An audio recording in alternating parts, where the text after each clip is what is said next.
It's because while I was gallivanting all over Europe, Sleepy was down here building and making cool shit. Very, very cool. We got a little bit of, a lot better of a camera angle. Oh. And if you were here right now, you would see, my God, look at this. We have about 6 different camera angles here. The most important one. That's like art house lighting. I love the bar cam. I love the bar cam. That is rad.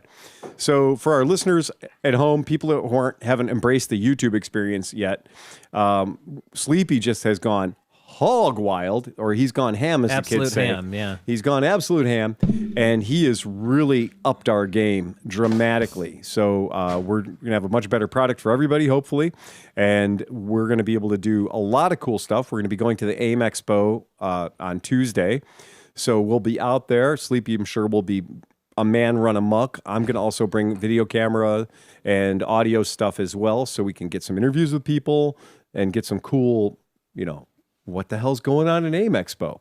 And that's really, really exciting for us. So we're really looking forward to that. Tonight at the podcast, to my immediate left. Wait, stop the presses, Uncle Phil. Oh, sorry. Can we light them up? Sorry, guys. Welcome to the Cleveland Moto Podcast. Light them up, boys. God.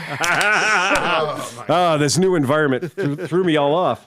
All right. No, okay, now we're good. Proceed gaily forward. Proceed gaily forward, as we say. Yes, proceeding gaily forward. To my immediate left. Dan Krupke. To his left. Steve Sleepy. And to his left. Johnny Mac. And to his left. Speedy Pete. And on the other end of the table. Sean Noel. Behind the bar tonight. Chris Smith. And. Tom Pennington. Wait, what happened?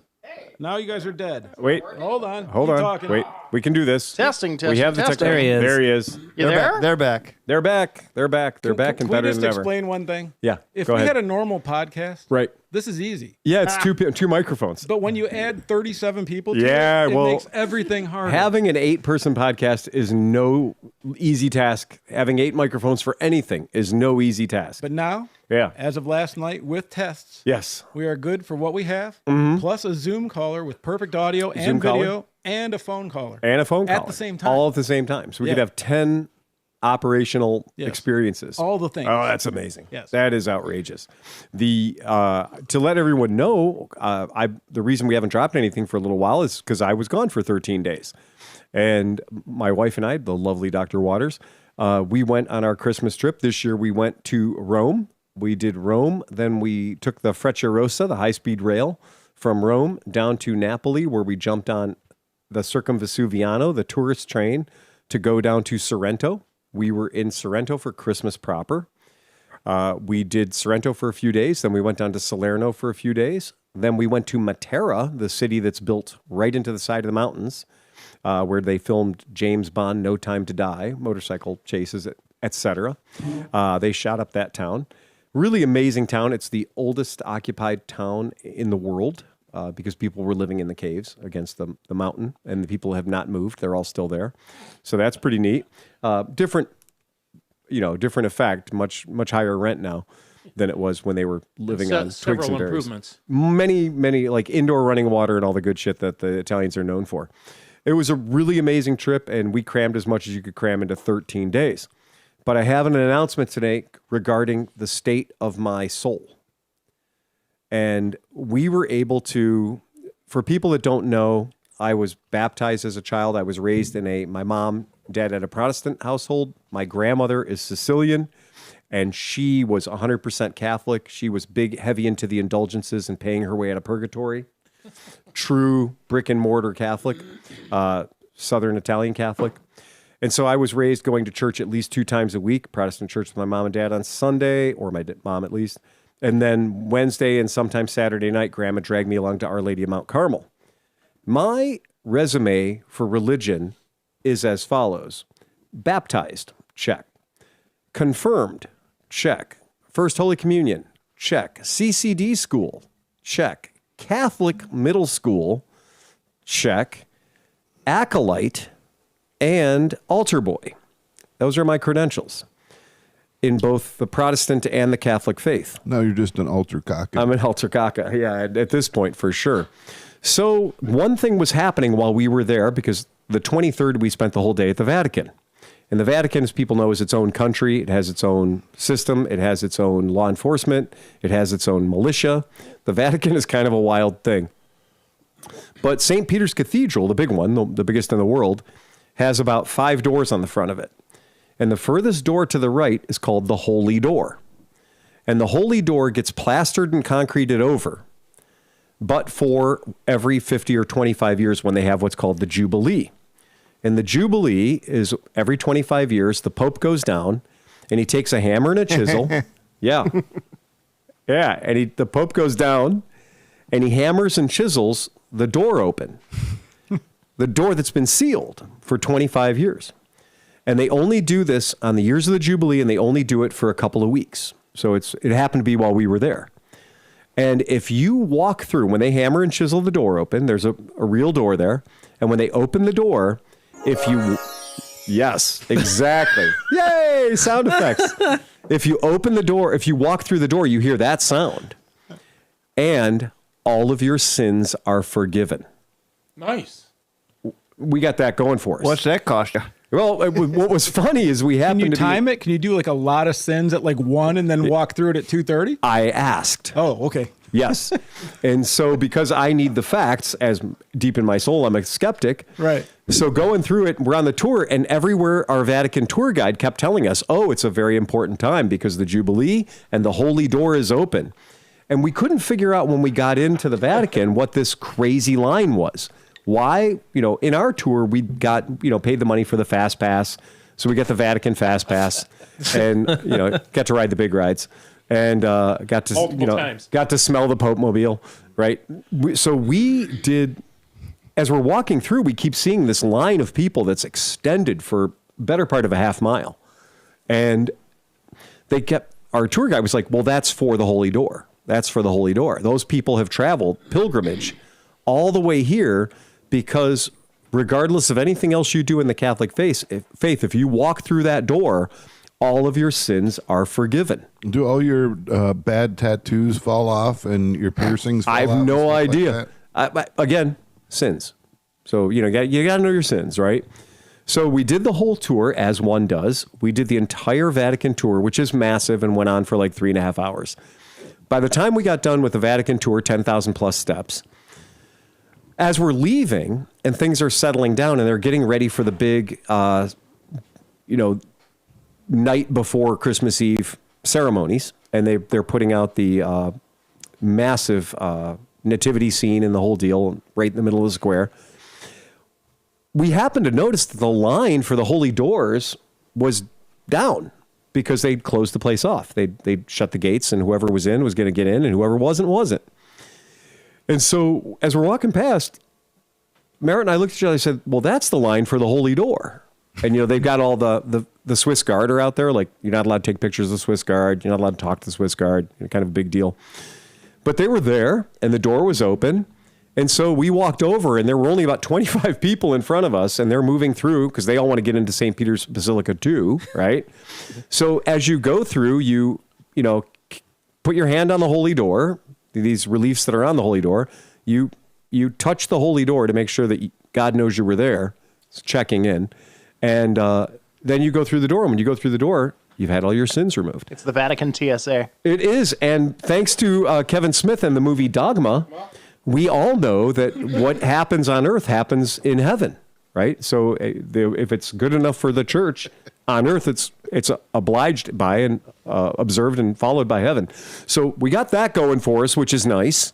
Didn't change Merritt's life a whole lot, but me, I feel a lot lighter.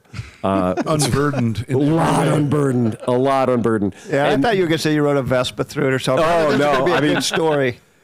Getting a Vespa was pretty hard on Christmas weekend. Epic burnout ever. Yeah, well, there's no messing around in the Vatican. The Vatican's got its own set of rules. I don't want to know what Vatican jail looks like. And if anybody has any question about the wealth of the Catholic Church, one needs to only tour the Vatican, or what I would say is what it's called is Vatican City.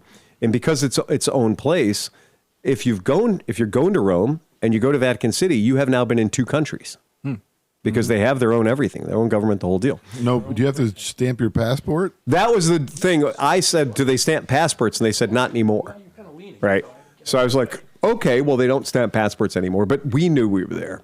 But it was something. And if you do want to know about wretched excess or the sacking of places for about 3,000 years or 2,000 years, I promise you, the Vatican's a really good place to see it. Well, Yeah. that Vatican jail is basically the Galilee room. Yeah. Galileo room. It is the Galileo room.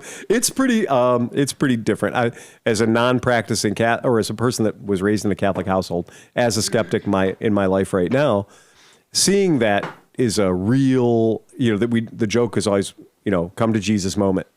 And it's wild. Yeah. But I got my Saints Pokemon cards. So, you can Catholic Pokemon cards have all the saints on them and what powers they have and what they're good for. Which ones you can play on which turn. Oh, believe me. Saint Nicholas, I choose you.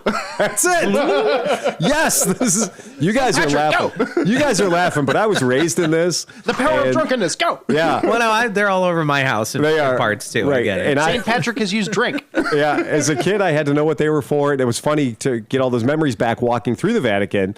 And they're like, well, this is St. Paul. And I was like, well, you never see St. Paul without St. Peter. Like those two go hand in glove. And we were kind of going They through. were roommates. Actually, what's weird is they weren't. But, the whole Bible would have you believe that they hung out together and they were like joined at the hip and everywhere one went. Like if you saw Peter, Paul was right there. And no, that was not the case. And Mary. Yeah. Right. That's what I was thinking. Oh, yeah. Oh, believe me. If you pay any attention to anything that's going on there, you'll know that Mary is the queen on the chessboard. So Yeah. is going to the Vatican when you're not really religious like a knitter going to Barber Motorcycle Museum? It is. Right? It's you. As Merritt says, Merritt's not Catholic. She was not raised with any religion whatsoever, but she just can appreciate the spectacle of the whole thing. She can Right. appreciate the Well, architecture. it is a big show. At the It's end of it. a very big show. a very big show. Well, Big and shoe. we like to joke that as big as the Marvel universe has gotten, that was Catholicism starting in about the year 200, right? And we spent the extra money for the downstairs pass. Nicaea was 95. What's that? I thought Nicaea was 95. Council Yeah, Nicaea. well, I mean, Was it 195 or 95? 95. 95. Yeah, 95. And the basement of the Coliseum, when you go to the Coliseum and when you go to the Coliseum and you spend the extra money to go in the basement, and they only let you down there with a very particular guided tour in a very small group. I want to see the basement of the Alamo. Right. Well, this is way creepier than the basement Alamo because you get to see all the cages where they put the people and the animals that were all going to be brought up to be in one way or the other murdered for the entertainment of the Roman people, the literal bread and circuses. So it was wild. It was a very, very informational and educational trip. But the other thing to take away is fucking Italians don't mess around when it comes to driving. Like when you put them, They never did. no, when you Not put that- them behind a wheel of anything, I mean, shopping cart, scooter, whatever, they are going hell bent for leather. How'd that Panda work out? The Panda was awesome. Everything you wanted to see? 1 liter of underpowered wheeziness. Yeah. 6-speed 6-speed? transmission, Uh-oh. manual transmission, there you go. will eventually work its way up to 155 clicks. And at 155 clicks, it was sweating. Downhill with a tailwind. It was sweating. Meanwhile, there's like 6 Maseratis and a Ferrari beeping their horns behind you. I promise you, I found the extra pandemonium button. So I found the extra pandemonium sport mode button, and the car that we rented was actually called a Pandino, which is their luxury sport model. It's the most expensive. Whoa. It's the most expensive way velour. that you can buy a Panda, and it is fiercely underpowered. It does not, and this one was a hybrid too. They call it a light hybrid. So there's a gauge on the dashboard where a little battery gauge goes up and down, but it has no effect on the driving of the car. Makes no difference. No. And it is really fun to drive in Italy. If you like just saying fuck it, Right. and pay the extra $40 for the insurance that says if you blow it up, we're cool. Yeah. That was a smart move on our part because everybody there is trying to kill you. So he has the GoPro of it going over the cliff into the It's water. I remember that scene in the Italian. when Job. the guy rented it to us, the guy said, "Where are you going with this car?" And we said, "Oh, we're heading into, from Salerno to Matera." And he says, "I have to remind you that the Fiat Panda is the #1 stolen car in Europe." Of course. And I said, you got to be kidding me. And he goes, no, it is the #1 stolen car in Europe. I took mine up to Napoli, and I was there for less than 4 hours and my car got stolen. And he goes, they found it 14 days later and it was gutted. It's like a Kia. It is the most common car, so the parts are worth a lot because there's a shit ton of them out there. There was a Two, weird. and two guys can pick it up and put it in their pockets. Was there a weird button on the Panda that was like a dry? I can't think of it. I'm sorry. Oh, it's okay. It was on Top Gear, and they were driving a Panda, and it had this one button, and I'm like, ooh, that really makes sense. But now I can't remember exactly what it did. Well, it wasn't the all-wheel drive. It but- was the horn because it's an Italian car. It was like a automatic. I don't know. It's a, as far as it goes, the Pandas that I fell in love with when I was stationed there in the 80s were the tiniest, little, smallest shit boxes you could find. But to find a 4x4 one there today is like, woo, look, a 1983 Fiat Panda 4x4. It's fucking cool. The Fiat Panda that we rented is a more modern, kind of a neater car. And because it has become a modern, neater car, it's become a heavier car. So she don't boogie. She just eventually gets up to the speed. It's still sad we didn't get that, and we instead got the Renegade. Yeah, well, all the calories, none of the taste. none of the taste. Yeah. Did it have a city button? Yes. The city button Yeah. significantly lightens the steering. Yeah. Yes. So the So city it- button so you can- is a one fingertip steering. So the city button makes it a fingertip steering machine, and it has a hill holder. Thank God. But the craziest thing you learn is that first gear in a Panda, you'd better be going up the steepest hill in the world pulling a trailer. First gear is only for very, very dangerous low speed situations, because when I'm taking corners that we almost have to come to a stop. Oh, that's another thing. Stop signs mean nothing to fucking Italians. So I would put it in first gear and instantly Merritt's forehead would hit the windshield. As I learned real quickly, no matter what gear you think you want to downshift into, add one to it and you'll probably be okay. So Thruston Justin makes a valid point. I was going to say it's the Chianti button, but he says it activates the espresso machine. Yeah. Well, I'm glad you brought that There up. was one. The 500 had it, and I think, I'm sure you could plug it into that too. The Fiat 500 does have a little coffee thing, an espresso 1 cup coffee maker built in. Right. But what I will call your attention to is if you get more than 2 lane departure warnings on your scorecard, Yeah. a warning comes on the dashboard that says, we think you should take a break now. And it's signified by a cup of espresso icon. Yep. And then in the lower left corner of your dashboard gauge cluster, a cup of coffee illuminates. Yeah. And Yep. you can't turn it off. The coffee light stays on until you turn the car off. So this car, Fiat, does encourage the consumption of coffee. And if Yes. you've ever met an Italian, Take a moment, have a cigarette and an espresso. Our Yeah. car is, or the Kia does the same thing. Like if you drive for 30 or 40 minutes, it's telling you Take a nap. You get a little hot I- cup of coffee, and like, you might want Little- to take a rest. Yeah. A little bit of something to Galois. Let's go. The Honda, yes, Galois. The Honda does have it too, but I turned it off. okay, all right. So Yeah, I on probably some need to cars do you could that. turn it off, and I remember my brother's 500 had the light steering wheel button too. Yeah, 'Cause City button. it was lighting the steering, and I think it also changed something about the throttle response. Yeah, at no point would I say that this Panda was aggressive. At no point would I say that this Panda is anything other than a perfect little commuter car. But they've gotten bigger, and that's the thing that I wanted to bring up is that the rental guy was like, "Yo, yeah, you got the Fiat Panda. Are you sure you don't want something nicer or bigger?"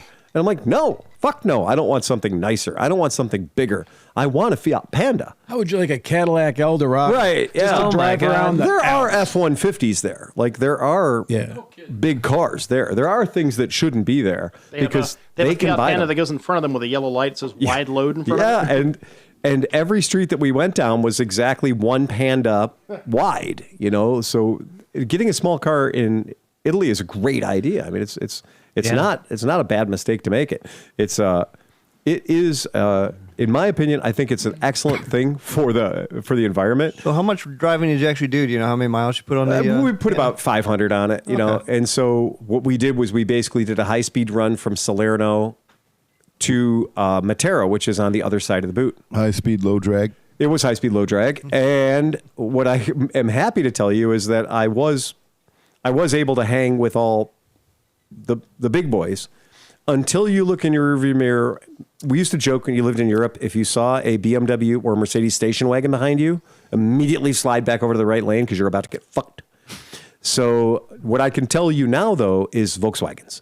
So if you see a Volkswagen Rondell behind you, if you see a VW logo coming Any up of behind them? you, it does not matter if it's a GTI diesel. They will be traveling at full chat. Or yeah. It is going to be like, even if it's a Volkswagen Up with the exclamation point, they are going to be going as fast as that car can go. Barely has any more power than your Panda. I promise Panda you, would've had, it does not, but it will be driven by somebody who is hell fucking bent for leather. who has just chosen chaos. Yeah, so if you want to pull the picture up, Steve, this is what a Fiat Pandina is. It's an adorable little car. Oh. But you cannot get past how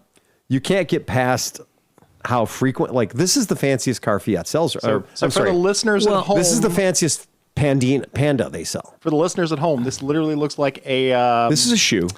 a mini, the mini 4-door we got, which is ugly as hell. The Mini Clubman. And then it's been smacked in the ass. It's been smacked in the butt, but it also had his teeth kicked in.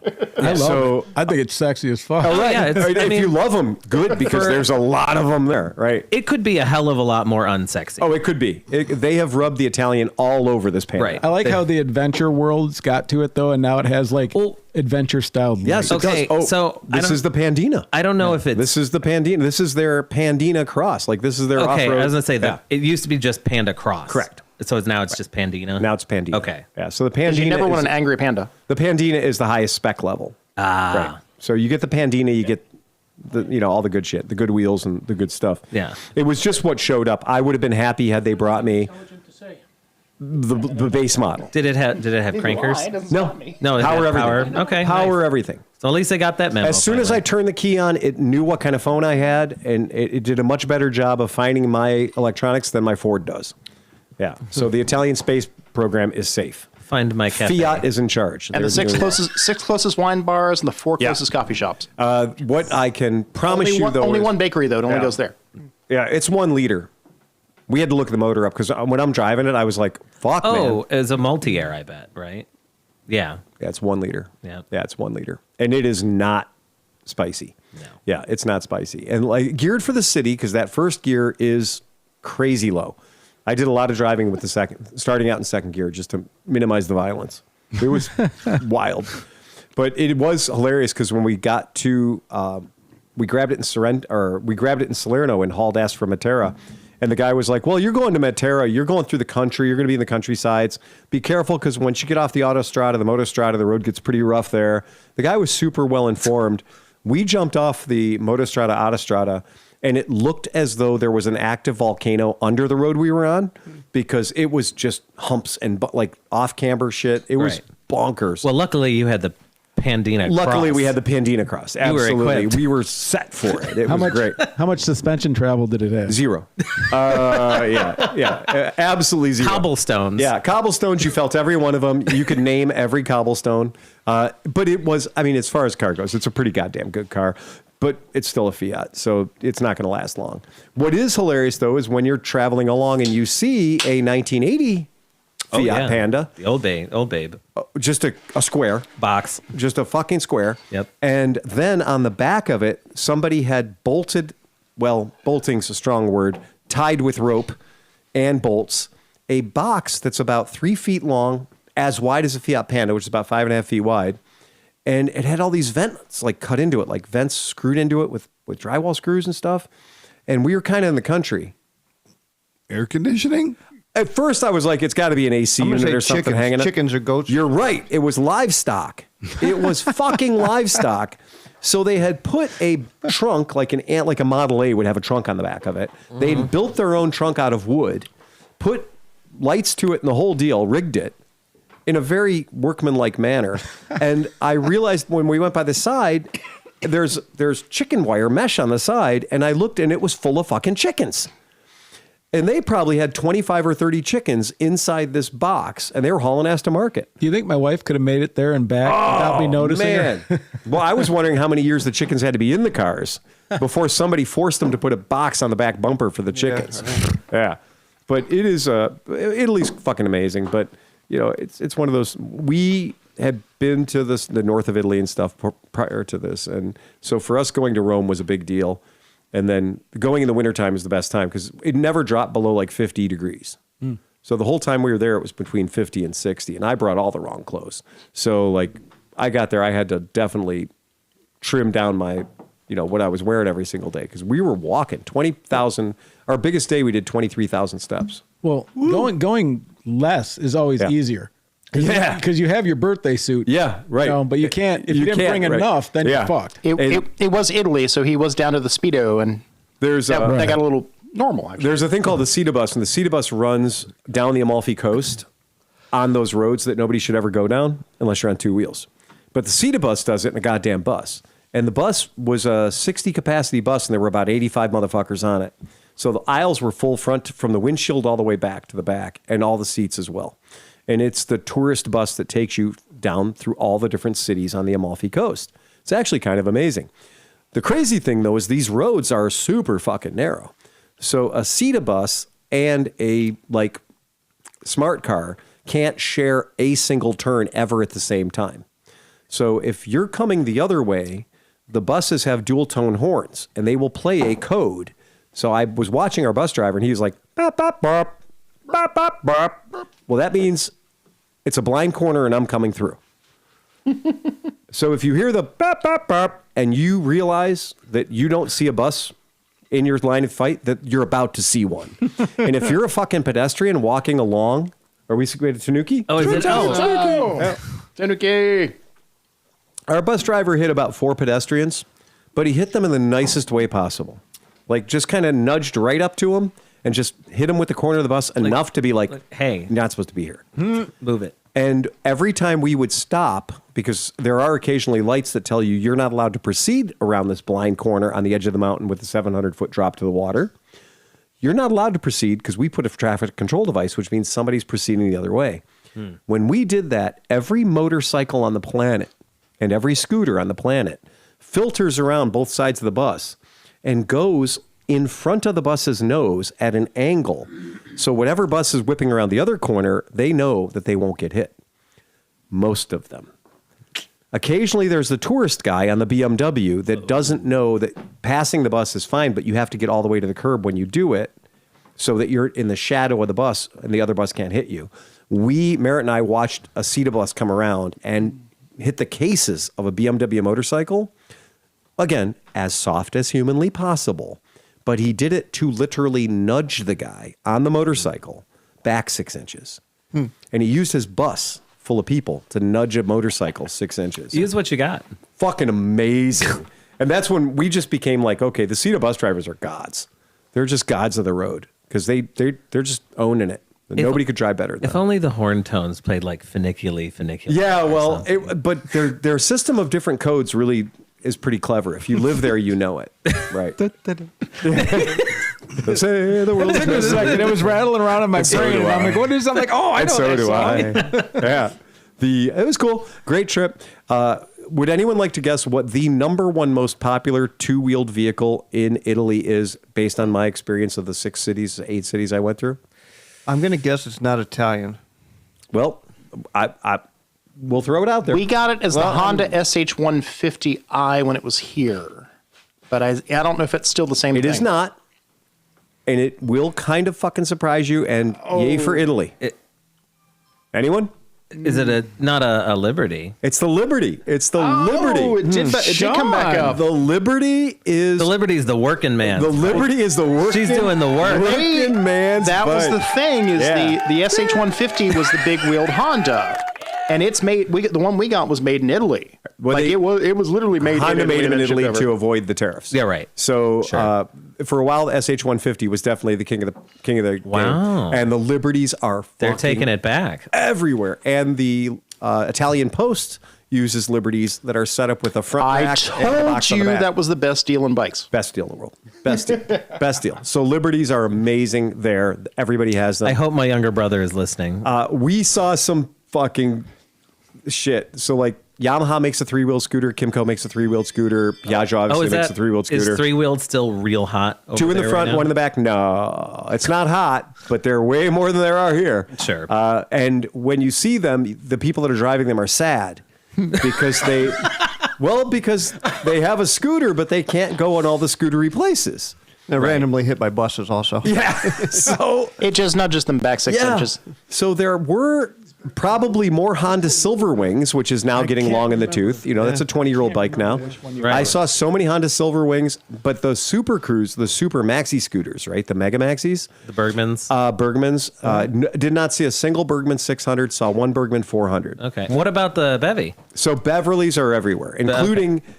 I saw, Bevy 500s are there. Okay. But of course, Beverly 300s and 350s and 400s are now everywhere. Oh, yeah. That is, people love those. But I figured you'd see a whole bunch of beat up like Road Dog 500. The Beverly 200. Oh. Carbureted Beverly 200 gets I never saw one with less than 70,000 kilometers on it. People are driving the shit out of those things. Hey, Phil, guess who's here? Who's here? Uh-huh. Hey! Look at that. Our friend Nick is here. Yay! Yay, Nick's here. Nice out. Good. I will put on the top. Go to the bar, Cam. That Right. microphone doesn't do anything right now currently. Yeah, it's a dead mic. So. What? Yeah, Nick. How you doing, buddy? Just lean over Phil's shoulder.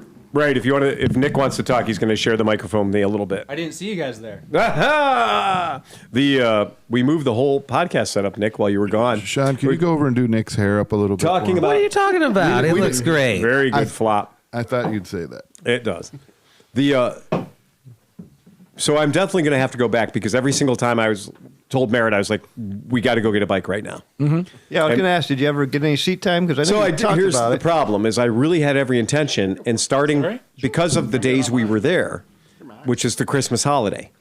And the Catholics do tend to take the Christmas holiday fairly seriously. Imagine that. Imagine that. So, and I'll be goddamned. well, another thing I'd like to say is that the Italians tend to take their holidays pretty. I'm sorry. The Italians tend to take the days they don't have to go to work pretty seriously. To the extent where when we went to pick up the little Fiat Pandina, and we got to the SIXT 6th rental location at Salerno by the train stop. 6th. 60. We got to the fucking store where they were supposed to be like, hi, we're going to meet you there at 11 o'clock and give you the keys to your rental car. Well, this is down like the heart of Salerno.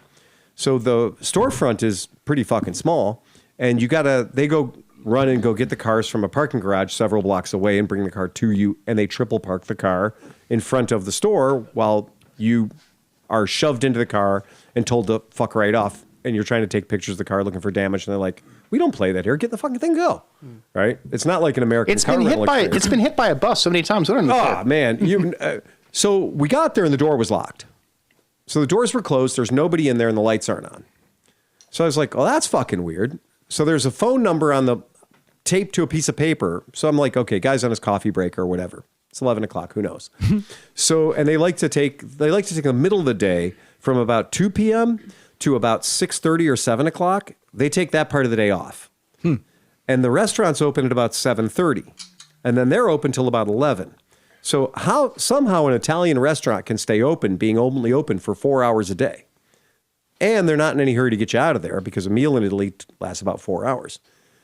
We get there, I pull the door real hard and the door opens. So I pull the door real hard and the door opens and I walk into the 6th rental office and I'm like, well, this is bound to set off an alarm. I bet you somebody says, may I help you, real fucking quickly, now that the locked door with the dark room has now been breached. No, fucking nothing, man. So the kids, like the person that works there, their like electric Segway scooter, like their stand-up scooter was there that they probably used to go back and forth to get the bikes from the parking deck. And there's nobody in the building, like nobody. I could have taken anything I wanted and run the fuck off, and they would have had nothing to say about it. We're calling all the phone numbers. We can't get somebody to show up to give us the keys to the car. And meanwhile, we have a very small window of time that we have to make it to. We got to get our ass to Matera. Well, eventually, when I start pressing buttons on their computers, because I'm like, we'll let somebody know we're here. Merritt's calling every customer service line like, we're here, we need the car an hour ago. Where the hell are your people? The kid shows up with a coffee in one hand and a cigarette in the other. And I'm like, hey, what's up? He's the kid who told me his Fiat Panda got stolen in Napoli. Super nice kid. Goes and gets the car. And the car he goes to get us, it doesn't run. Or it's been brought back in a less than favorable condition. So he has to drop back and punt and give us the brand new 2026 Fiat Pandina with 10,000 clicks on it. Yay! We were as much rejoicing. And so he's being super cool about like, yeah, don't scratch it, don't scuff it, don't park it anywhere there's not an armed guard because this thing is going to get stolen. We've had 3 stolen this month. Are you sure you don't want a Dodge Charger? Yeah. Yeah. Chevy Camaro, right? Yeah. We have Chevy Camaro. We have a convertible. Right. We do. And we took the thing. And then when we brought it back, we had a train to catch. So we had like no time. So we brought it back to the same place we rented it from, go up. And again, fucking door's locked. Can't return the car. We look inside and there's a thing that says, oh, if you show up here and there's nobody here, return the car at XYZ parking deck 4 blocks away and they'll know what to do. Well, it's like super subterranean. We sneak our way back alley Sally, get down there, pull up and go into like this world's most impossible, smallest parking deck.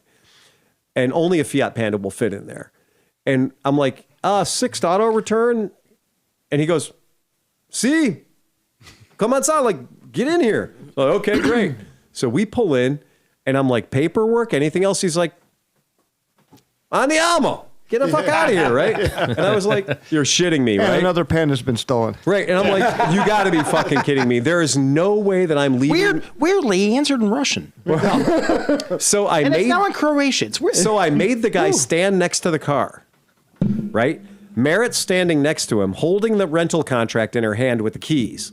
I made him stand next to the car, and I took a picture of the car with his obvious parking garage background behind it, and I emailed it to customer service to prove that we had the car back at 2:15, right?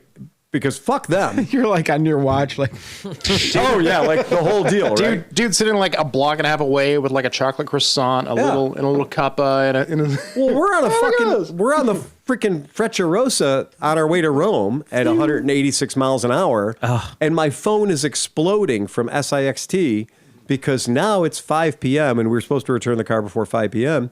and they can't find their car. Yeah, no wonder they're getting stolen. Just take it, park it in this parking garage, Yeah. leave the keys on top of it. Just And there walk were away. 100 other cars in there, and they got to, like, every time a car comes in, they got to move 45 other cars, like Tetris, to move this one in.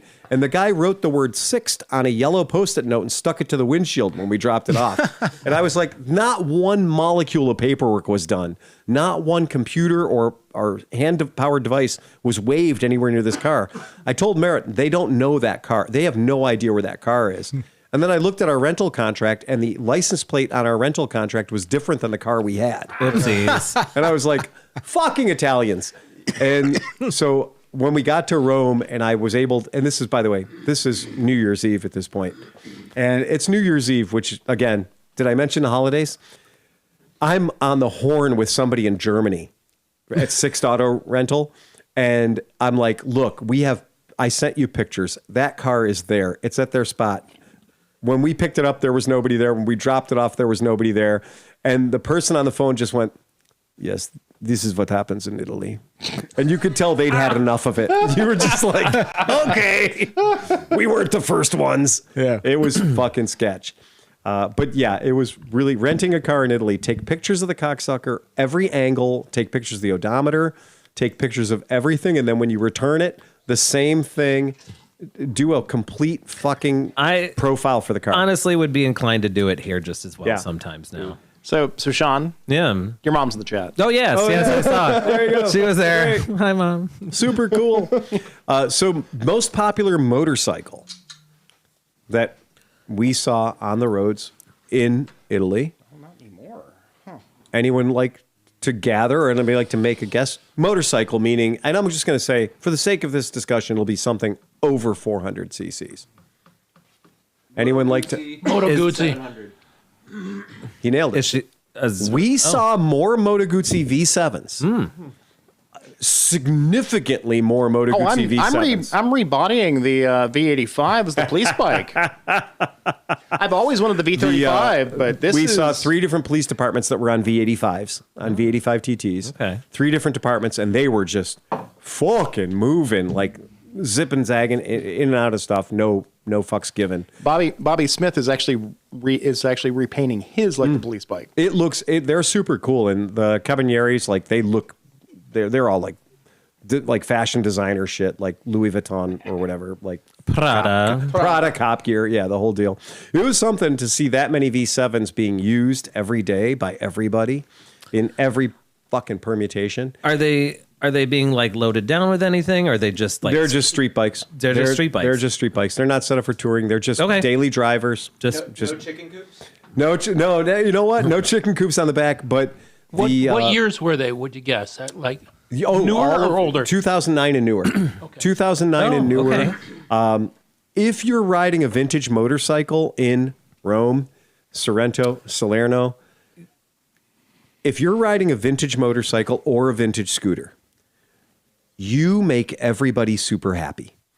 Vintage Vespa being ridden in Rome, everybody is like, hey, ciao, and like really big deal. We saw people pull up to a red light on a 1964 Vespa GL, like the white one we have in the shop, like beat up just the perfect level of patina, and people stop and get out of the car and pat the guy on the back. Because like you're the coolest guy in town, Hey, Uncle man. Frederico built that in 1960. Yeah, it's very popular. Quick side note question. Yeah. Did you see anybody smoking a cigarette behind a very tall windscreen? Yes, and that on a was bike? not. Did I ever? No, that's all of them. This is why they ride the Liberty, because Yeah. it's very Right, you tall got the- tires. Okay. and Yeah, they have the you- very tall windscreen. I will. So after our 5th or 6th day, Merritt said, "Do you have any BV 350s at the shop that are just like rough or whatever?"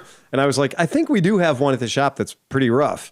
And she goes, "Okay, your mission is going to be to put the tallest windshield Piaggio makes for it, a set of a Tucano Urbano lap apron, because they all have them. Oh, yeah. The hippo hands, right?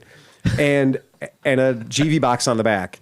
And that is, and they're all The either, full kit. and this is, now I'm finally having my eyes opened. We were so pissed off at the dealership. Why is Vespa, a company that is known for fun and awesome and cool, why does their Piaggio line only come in white, silver, slightly darker silver, gray, and black? That's the color spectrum. Right. And it turns out because every... Colorblind. No, it's because all the bikes are the color of pollution. So that you don't go wash your bike in Italy. Yeah, no. The bike never gets washed. We saw relatively new bikes that were filthy, and we saw bikes that were Primaveras, but first-gen Primaveras that just looked like they'd been having the shit kicked out of them for the past 10 years. But the average city bike is between, on the spectrum, just the grayscale. Like there is no color there. This is why the Lucky Bike is just such a weird color, because it's red. It's really fucking weird. And everything is like monochrome colors, like everything's like that. And then when you get to the Vespas, things get a little sexier and a little more fun. They let loose on the Vespas a little bit. So how does Merritt want to use the bike? Merritt just thinks it'd be fun to have a Rome working scooter, like to have a bike that was like every bike we saw in Rome. And there are a lot of 350s. You have it. It's called the Scarabeo that's sitting in your garage. That's true. That is true. Yeah, that is the right amount of patina as well. It does. And we did see a lot of Scarabeos. We saw a lot of fucking beat to shit bikes that should have been retired a long time ago, but that were held together with tape. And they're everywhere, and they're being ridden. The Zigzag, man. Oh my God, they're so To me, that was the most famous beat up bike that came through the shop. Oh my God, that thing was just trash. And that's just the whole thing there. And parking with cars, yeah, there's people running around writing $300 parking tickets on every car windshield with a level of aggression you can't possibly win. You know, if you don't know the parking rules. But if you have a two-wheeler, then nobody gives a fuck.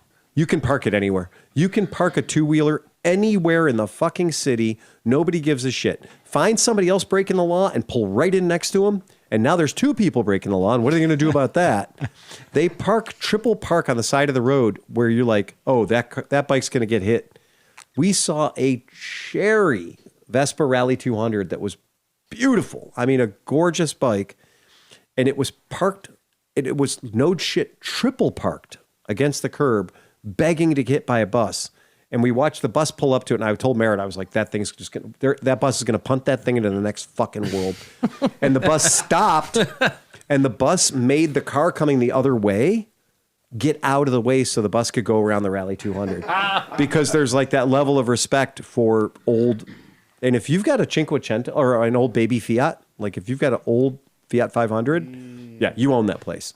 If you have a running, they're everywhere on the side of the road dead. People use them as art. People use them as like yard displays and stuff. But if you're running around in a baby Fiat, yeah, that's it. There are no traffic laws that apply to you. You could do whatever the fuck you want. I watched a guy pull up in front of a restaurant in the turning lane. It was the actual turning lane where all the traffic is. He pulled up in a baby Fiat. He jumped out of the car, left the car running, went into the restaurant. And I was like, I just want to see how long he can pull that off. And he was in there a good long time, then came back out, 200 people honking and flipping him the bird. And he's just yelling at them. Meanwhile, he could have got in and been gone a while ago. But road rage in Italy is an art. Bus driver wouldn't you just meant rage in Italy. Well, the bus driver wouldn't let 2 people on our bus. And rightfully so, the bus was completely packed to the windshield. So these 2 guys are trying to get on the bus. This is the last bus before Christmas. These 2 guys argued with the bus driver to the point where the bus driver parked the bus, got out of his chair, got out of the bus, and was arguing with those guys. Okay?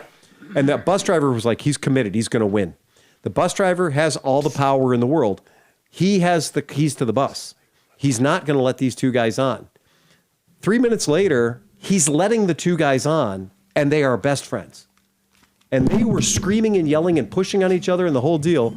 And yeah, 3 minutes later, those guys were in the bus, literally hands against the windshield because there was nothing for them to hold on to. They were in that no man's zone at the front of the bus. And the bus driver's chatting with them about like, oh, where'd you go to school and everything else. It's super cool. So the battle is violent and it's wickedly loud, but somebody will yield and then they're like cool with it. And the guy behind us was like, yeah, that's every day on an Italian bus. They went to the same high school. Probably. Yeah. So that's cool. I met the guy who designs and engineers the Lamborghini V8 motors. Ooh. That was a fun one. Wow. Yeah, Was he on vacation from Volkswagen in Germany? Well, so, Tom, you may know that Lamborghini's building their own motors now. Mm-hmm. So they're still part of Volkswagen Auto Group. Yes, but they don't have Audi VW motors in them anymore. No more V10s. Right. So these are V8s. Or W10. These are V8s now that have I can't 900 horsepower. Are they just purely? Is it a hybrid powertrain? I forget. I don't know. I forget. I don't know, but I did not exactly know who he was, and I met him at the bar, and he's a super nice guy. You know, tiki bar. I can find a tiki bar in Salerno for the record. Mission accomplished. But speaking of which, I owe the guy in Dallas at the tiki bar an apology and a tip. Oops. Sorry, what the guys. hell? How do you own? How do you? What you rat fucked him, and you also didn't tip him. And he also No, we paid him. But just he sent a voice message in. Would you like to hear it? Okay. oh god. Oh fucking. Sleepy's got a gig board now. you know, knowing Sleepy's background He's got a and gig box. seeing that from over his shoulder, Yeah. I expect him to drop the beat any minute now. Right. Oh, that's just for Oscar. Oscar just got so happy right now. He got so super duper happy. I haven't even loaded all the ideas I have. No idea. The Transalp, shit ton of Transalps. Everybody's loving the T7 and the Transalp there. We did see a lot of those. We saw quite a few of those being ridden. I can see the Transalp being a perfect bike for there because there's not a lot of real off-road opportunities in Europe. Right. And that's a good utilitarian bike, but you don't need the hardcore off-road chops. with Not it. at all. Aren't the Alps right there? I'm just saying. It's in the name. It's the most appropriate Oh my bike God. ever for that area. Did not see one Stelvio. Oh. Because we were in the south of Italy. Yep, go figure. The Here, pass it back this way. All right, so now we're going to go into the deepest of deep dives. Oh, The number one most seen helmet on the road in Italy, bar fucking none. I don't care what kind of bike you're on. And I'm telling you that if you're on a Multistrada, or if you're on an vintage Ducati, or if you're on a Moto V7, or you're on a Liberty 150 or Liberty 125 in their case, there is one helmet that reigns supreme in the entire world of Italian motorcycle two-wheeled operation. I'm gonna guess Nolan. Okay, that country of origin, absolutely nailed it. That would be my guess too. Anyone else? All right, throw the picture up, Sleepy. The winner by a giant margin is the Momo Jet helmet. The Momo Jet. Wow. Momo has got the fucking corner on the market. but that looks exactly like the helmet I bought off of you like 10 years ago with the flip. I still wear it on my helmet or my scooters. Yeah. They were popular in the 90s, right? Momo Jet helmets have always been popular. And it's, under $200, give or take. I did find out, I think they're distributed by I think AGV has owns Momo Design or something, or sells the Momo helmets, because I did check in our US AGV distributor, no Momo, but they are No mo. well. I mean, it is No mo. it is the Coke No Zero of helmets. They are fucking No mo. everywhere. Oh, that Yeah. Coke Zero. It is fucking everywhere, and you see every possible version of that freaking helmet. But here's what killed me, is whether a guy was on a BMW GS, I saw a Gold Wing with a trike conversion that was the tow pack outrigger for 2 extra wheels business. Every human on a motorcycle in Italy is wearing either a Momo Jet helmet or a knockoff of a Momo Jet helmet. Even guys that are on like R1s are not wearing full face helmets. I did not see, I saw one dude carrying a full face AGV. Everyone else is rocking the Momos. Because that's all their money makers. You don't want to cover that up. Well, They're French. you did see the AGV helmet for people with a good haircut, right? Oh, no. You got something? I'm going to pull it up. So I got to see this. yeah, for Italian haircuts. The Italians years and years ago, they came up with a helmet law in Italy, and it was not well appreciated. And people got really fucking pissed off about it, to the point where they were trying to stop guys on motorcycles for riding around, because in Italy, a $400 haircut is like a thing, right? For men. And yeah, right. When they changed the law, people were getting run down by the cops, and people were like, I think there was fatality involved of somebody that just refused to wear their helmet because of their haircut. So I did see this the other day, and I honestly lost track of it, but I thought it was AGV, that the helmet had everything except a top. And it was weird. And it was just a news item that just hit. So like it didn't have, so your brain pan was It covered your exposed. ears. It covered all the way out, and there was a pair of sunglasses on the front that were like holding the back half of it together. It covered the lower part of your medulla oblongata. It has a strap under your chin. But the top of your head, the actual top of the head, where your hair is, was wide open. Yeah, and I will find a picture of it. I'm going to... And we didn't get AI'd on that one? I don't think we... Yeah. Okay, just making sure. We could have. I mean, yeah. Right. It was crazy. So, yeah, but that Momo design... That fucking helmet. Well, everywhere. Didn't Vespa use Momo for a while here? I thought they might have, Tom. I thought they did. Because I've seen they have them here.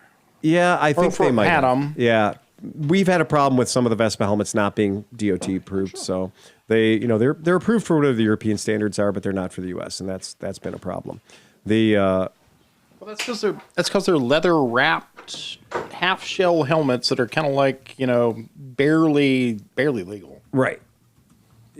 I literally am typing in motorcycle helmet for guys with a fancy haircut. I'm just gonna. Well, that's I'm just gonna throw all the power. Topless motorcycle helmet. I tried topless motorcycle helmet, and you don't want to know what came back. Yes, I do. Which Asian country was it? Where they were using like colanders? Yeah. Like colanders with like bungee cords. I've found plenty of helmets that have a hair cut on top of them, right? Yeah, we don't want that. Yeah, I mean, Oh, the ones with the fake mohawk? yeah. Go ahead, throw it up. Yeah, there's a helmet under there.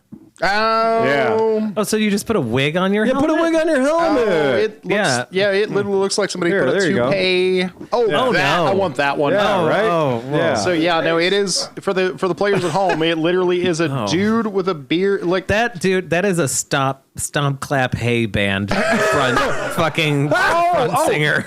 Sleepy. This is a perfect helmet for you. Yeah, why not? Yeah, It's got the beard and everything all built in. Oh, I love that. Oh, yeah, there you go. okay. So yeah, I want these are literally hair pieces on. That's a fucking alien little mouth helmet. I don't Yeah. want that. That's hair pretty good. pieces glued to skin-colored Yeah, that's pretty aggressive. There you go. helmets. Oh, that's got a man bun. Yeah, That's completely Okay. real, guys. See, one of the things, Phil, one of the Just comments. pointing it out. Just point it out, guys. I know. I think Sleepy's on top of this. Sleepy's like, dude, that does not pass the sniff test. Yeah. I have young kids in my house. Right. They've educated me about AI. About AI. One of the comments has always I have been that seen the one of these podcast notices. listeners that don't do the video want, Right. Yeah, they want to know what we're talking and it about. literally is a man bun on skin-colored 3/4 helmet. This one is real because I saw this at a motorcycle show years ago. Yeah, this is a real one. You can throw that one up to the screen. Oh, God. Because that Okay, is yeah, that is the one that is one that really does exist. That's a wrap over a helmet. That is a wrap over helmet. That makes That's sense. exactly right. I don't have a problem with that. Yeah. That's real. That's legit. I expect Sleepy to have one that is just like a raccoon cap Yeah. Just a full glued raccoon to a head. 3/4. No, you know what the tattoo I want to get is a raccoon wearing a human hat. Yes, that With the hand that's the way to hanging do out it. the back. Yeah, fuck the coon tail helmet. Yeah. We were in the bus one time and somebody came left to center at us at about 100 miles an hour, wearing a bunny helmet. So they had like the regular stuff on, but their helmet was a bunny with giant bunny ears. And even the bus driver was like, look at this guy. He was like, yeah, look at this guy. He's on your windshield. That was only half the costume. They were actually playing roadkill. You only got to see the beginning of it. It was pretty wild. So they, good times in Italy for everybody. I would go back and take a bike. And this trip wasn't about that. We tried like hell to find a rental bike. We couldn't find a rental bike. We went to heroic means to try to square a bike away for Salerno just to do the Amalfi Coast on two wheels. Everybody we talked to was like, oh, if you want to do the Amalfi Coast, yeah, this is the time to do it though, because in summer, it's a parking lot. The entire thing is like moving at 2 miles an hour. So he's like, do it this time of the year, but you can't do it during the Christmas season because the guys that rent the scooters out, the guys that rent the motorcycles out, they pretty well fuck off. Like we saw signs that said we're closed from December 12th to January 8th. That's their Christmas break. Yeah. And if anybody knows about Ferragosto in Italy, where the entire month of August, It's delicious. the Italians don't work in August. But you know what's it's hot. funny? I can guarantee you that 90% of the people that work in a bigger office kind of thing or like whatever, it's like all the dudes that are high up take half the month of December off. All the vendors take it off, everything. So like if you're stuck working, you literally are just sitting there with your thumb in your ass. Like it sucks. It's stupid. Business does. So That's ask what Phil, I do best. Ask Phil how many days I take off. We can't count them. Yeah. It is impossible to count. But Tom's that's why you haven't fired days. him yet. Right. Well, Because, I mean, if he the was whole there thing every is- day. Right. The job security is there's no other job in the world where somebody would be able to be like, okay, this is your number of days off that you're allocated in a year. Right. Because the concept is fluid. I mean, there is no. Oh, hey, by the way, we drove to Dallas. Oh my God. But we stopped off and saw the Ducks in Memphis. Yeah. That was awesome. But like we did like a 17-hour drive flat out and then a 17-hour flat back. Last night we got back in at 2. Yeah. But that's like out of control. So, but the next 3 days I'm going to be working.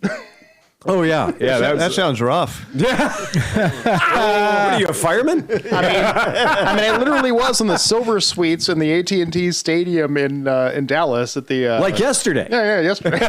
Pete's like, I used to have to work 8 days in a row. That's having to barbecue 8 days in a row. Yeah. It's We're thinking about the Dominican Republic next week. next week. Yeah, it's like, well, it's actually yesterday when we got back, I was like, oh, we'll do the podcast, because originally I was like, oh, let's do the podcast Thursday night. It'll be fine. And we had pretty heavy snow in Detroit that we had to deal with on the plane. So I was happy that we kind of decided to do Friday night, because it would have been super tight to get for me. Plus, we got Nick. And we got Nick. Well, and on top of that, yesterday at about the time we were doing the podcast, I was bleeding on everything, and there was fucking cables everywhere. Still, Word. Yeah, man, my entire basement is now a biohazard thanks to you. I know. The best part was I didn't realize how much blood was on my face and everything. Yeah. And so I drove all the way home like that. When I walked in the door, my daughter was like, what's going Yeah, on? it was oh, that's crazy, it man. was funny. And don't forget, Cinch is still in the concussion protocol. Right, is he is in true. the concussion protocol. Absolutely. Oh, wait. Yeah. Yep, sorry. Oh, man. The Oh, Lord. Oh, you're good. I actually saw the top of his head today when he came in, and I saw it. And any normal person would have cost 12 stitches.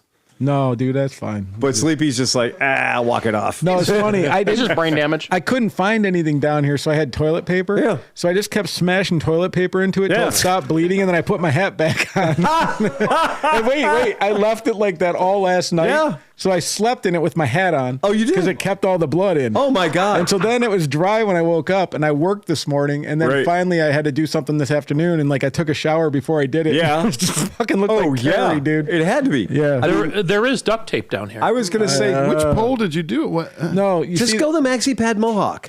So there's Tom has some ducting that goes up Yes. like this. That's that and I sheet- went down to sheet get iron. a cable, and I was so excited Yeah. I got it on the first thing that I stood up with much velocity. I'm so proud of myself. Right into Sleepy. that fucking thing, dude. Sleepy, there's literally Depends on the shelf for the pull and go bathroom at Mid Ohio. But John, what time did you leave? Like 6? 6. Yeah. All right, so I'm missing like an hour. Closer to 7. I'm missing an hour. I got an hour of missing lost like an time. hour in there. You don't know it, but you were laying on the floor. Yeah, it might have been. Yeah. Well, no, there was John was doing that Fortnite dance over your forehead. I was hoping that somebody didn't walk in because I think it looked like a murder scene for a minute. I think it was might have pretty been. gnarly. Just so you know, I did most of this, but I'm letting him take credit.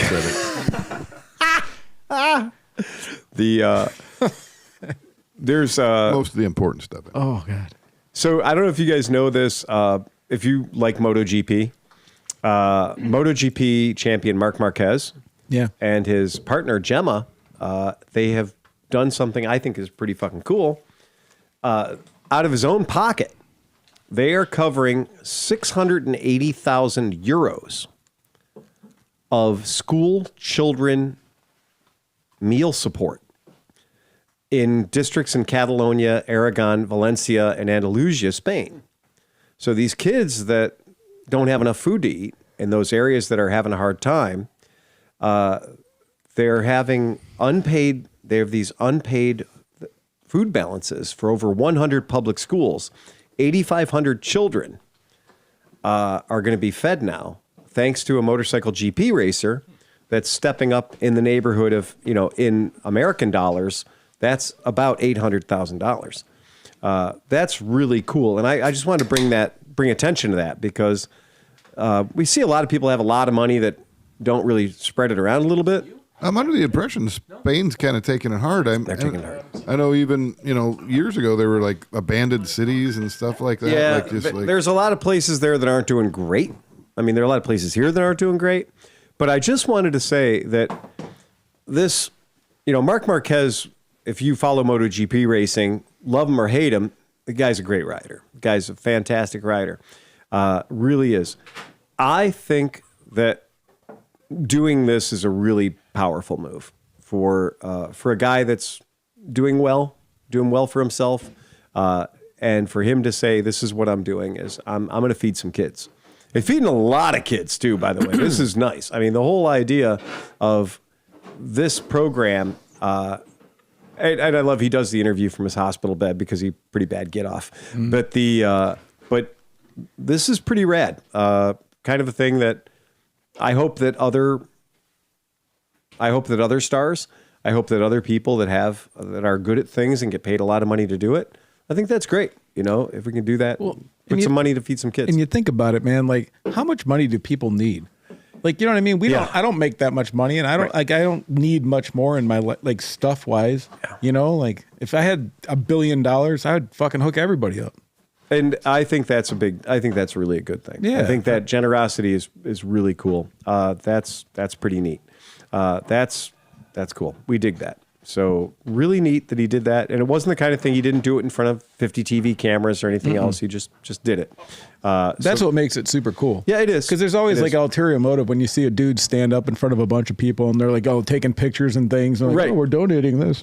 Yeah, and that's neat. That's super cool. So that's a good thing. I love it when I see people that are, athletes, when I see people that are in places where there's a very high reward for their skill set, a very high reward for their talent base, and they're not being stingy about it. They're helping out. They're doing their part. I think that's super cool. That's great. Yeah. So if somebody wants to pay me every time I whack off, I'll give a lot of that to children because I'm good at it. What? You might want to rethink I that turned line. pro on that years ago. That line, though, just think about this together. Let's just separate. Hold on. Wait a minute. I'm going to give it to children. I think you got to rephrase that. You're talking about the money, right? Yeah, Right, the money. Yeah, The money. Yeah, thank you. The money. The money, honey. The money. proceeds, not the from product. it. Yeah, that's Hey, it. how about that weather? Huh? Hey. Yeah. Did anyone catch a story this week about the P puts the treasure trove of Yes. Oh yeah. treasure trove of collector Wednesday bikes? guy or whatever. Let's go ahead. We can Weddings? throw it up. Wedding. Yeah. Ryan Wedding, man. Oh, wow. When good guys what was he a pro skateboarder? Snowboarder. Snowboarder. Yeah, So like we snowboarder. talking like you're not thinking of the cool snowboarders. This was like pre-80s. He was the ski boots, both feet strapped to the board, slalom snowboarder. Slalom. Yeah, high speed slalom. Yeah. So and that's questionably snowboarding. It's not That's freestyle. skiing with the boards put together. It's high speed slalom. Like a mono ski or Yeah, something. right. He wasn't on a fucking surfboard. Like he So wasn't you the do a lot original. of skiing there, Cinch? Somebody sounds a little pretentious about snowboarding. That was my thing back in the day. Yeah. Okay. Anyway, Canadian fella, right? But apparently He loves the snow. he does, and apparently, what did they say? It was a Sinaloan cartel backing him up. So apparently, they can't find him, but they found his shit. Found apparently a metric fuck ton of racing motorcycles. Super thoroughbred shit, man. Right, And like, he's on like the most wanted list. oh yeah, I think he's, and No, they said $15 million. Yeah. So there's a $15 million bounty on his head. So that's something. I watched a guy, this dude from Europe, did a whole deep dive video into all the different bikes that they found and everything, Yes. and then he goes over the story. So this Okay. guy didn't only sell drugs, Yeah, no, but he had people, potential witnesses, Right. Yeah. unalived. Yes, that's Not the- personally, but right. he paid for it. Yeah, and if you do the math on these numbers that they're saying, then that means the average motorcycle had to have a value of over $400,000, which is highly unlikely. Thruston Justin says he was in the 02 Olympics. Right. Okay. Yeah, as There a you go. slalom dude. There you go. Well, no, but some of those MotoGP bikes, I mean, they are worth $250,000, $300,000 because they were $1 million bikes. Yeah, yeah. So, I mean, you only get need it, a couple of those There's to going to be a start. couple of those pure race team bikes that are going to be well into the millions. Yeah. It's not going to take many of them. Well, it's a physical it's a physical asset you can literally trade for anything. So if you need money, And it's money. If you need something else to trade it for, it's something else. And well, they also found all of the other intangible items that people use to shelter their ill-gotten gains. They And like- found art, like three Van Goghs. Yeah, exactly right. It's so when you find art and extremely elusive rare motorcycles, yeah, that's just money on the hoof. But you know what I didn't see? There's Valentino Rossi bikes in there. There's at but least did he five. ride? There's at least five Sure, I'm hippos. sure he did. Yeah, I'm absolutely sure he did. The fact that he went ahead and acquired those. But here's the weird thing: is I've chased after a couple of vintage road racing bikes that were owned by some cool people, and they're usually pretty fucking hard to lay your hands on. Yeah. So usually, I mean, these Well, are yeah, they're all in this asshole's fucking caravan. well, yeah. He's going to flood the market now. He's going to Well, knock the bottom out of the price. Gov deals next week is going to be fucking fire. no, it's not Gov deals. It's Mex Gov deals. Oh, Because Oscar, if you're listening, we need to get on this. well, I don't know if you guys remember, but the last time there was a giant raid and they got a whole bunch of luxury vehicles and luxury motorcycles and Harley Davidsons and everything else. They put them in a line and they drove a Cat D9 over. Oh yeah, I Right? do remember. We all cried. Yeah. Yeah, that was okay. terrible. So Oh no, I want to drive the Cat D9 over a bunch of Harleys. That's just well, this is not the country where they tend to go, look at this ridiculous asset. We're going to go ahead and we're going to auction this asset off to, bring money into our police department. This is the country where they're like, look at this incredible asset. We burn it at noon because they don't want other people that have bags of stolen money to come in and buy his shit that was ill-gotten gains, because that's a real thing. If you don't, I've worked my share of police auctions. If you don't think assholes come in to buy the car that was confiscated from their being bad guys, like a guy gets his car confiscated because he's a drug guy, and who shows up at the police auction 7 months later to buy that car from the city? Mm-hmm. Yeah, that guy. Because guess what cities do? They don't tend to sell them for full retail market value. So shit that sells at police auctions tends to go. Raise your hand if you've been to a police auction. Mm-hmm. Okay. Would you say that the items selling at the police auction were being sold over retail? Fuck no. Shit was being sold at ridiculously cheap prices. Get it out of here. I bought a go. Cannondale bicycle at a police auction for $25. Yeah. Right? So I bought motorcycles at police auctions for $50 and $100. So when sometimes a police department or a drug enforcement agency wants to send a message, and rather than letting a different drug dealer buy that asset or a lawyer for a different drug dealer buy that asset, they'd rather just crush the fucker. Send a message, right? it seems rather short-sighted for limited stuff. Right. Like common stuff, like you can crush fat boys all day. I don't care. Yeah, Crush okay, fat- fine. Like the Right. picture from one of the Asian countries where Yeah. they crushed a bunch of PX 150s. They had a ton of PX 150s. And I'm like, Crushed the living hell out of okay, it Yeah. sucks, but it's just Yeah. the PX 150. Now you're talking about one of a one. Right. Yeah. And that, in my opinion, Well, a our little short-sighted. Cleveland impound lot has tightened up big time on motorcycles. So it used to be they would do a police auction about every 6 months on the accumulated motorcycles. And there are so many accumulated motorcycles in the Cleveland impound lots that now you can't, if your motorcycle is in the impound lot for more than 30 days, it is probably going to go away bye-bye. You can't get it back again. Mm-hmm. And it used to be your motorcycle could be in the impound lot for 4 or 5, 6 months, and you could go get it back when you get out of jail or you beat your case. Did you say 10 days, right? Yeah, 10 days is the fastest now. So they're not required by law to keep the vehicle in the Cleveland impound lot for more than 10 days. So now I don't know if any of you have ever had an interesting type of a ticket, but if you've had an interesting type of a ticket, I have had a few. it may take you longer than 10 days to clear that ticket to the point where you can get an impound release to go get your shit out of impound. And if you, Where's the IT department? I have no idea what happened over there. It just timed out, a power surge, something. It'll come back. It's not affecting us. It's not affecting us. Keep talking, Phil. But how bad, how bad would you be, or how bad pissed off would you be if you went to your lawyer and you went to the court and you paid your fines and you paid your fees and you got the slip from the city that said you're allowed to have your CBR back, and you go to the impound lot with your slip and they're like, no, that already left. That got crushed. That's history. It's just give it a minute.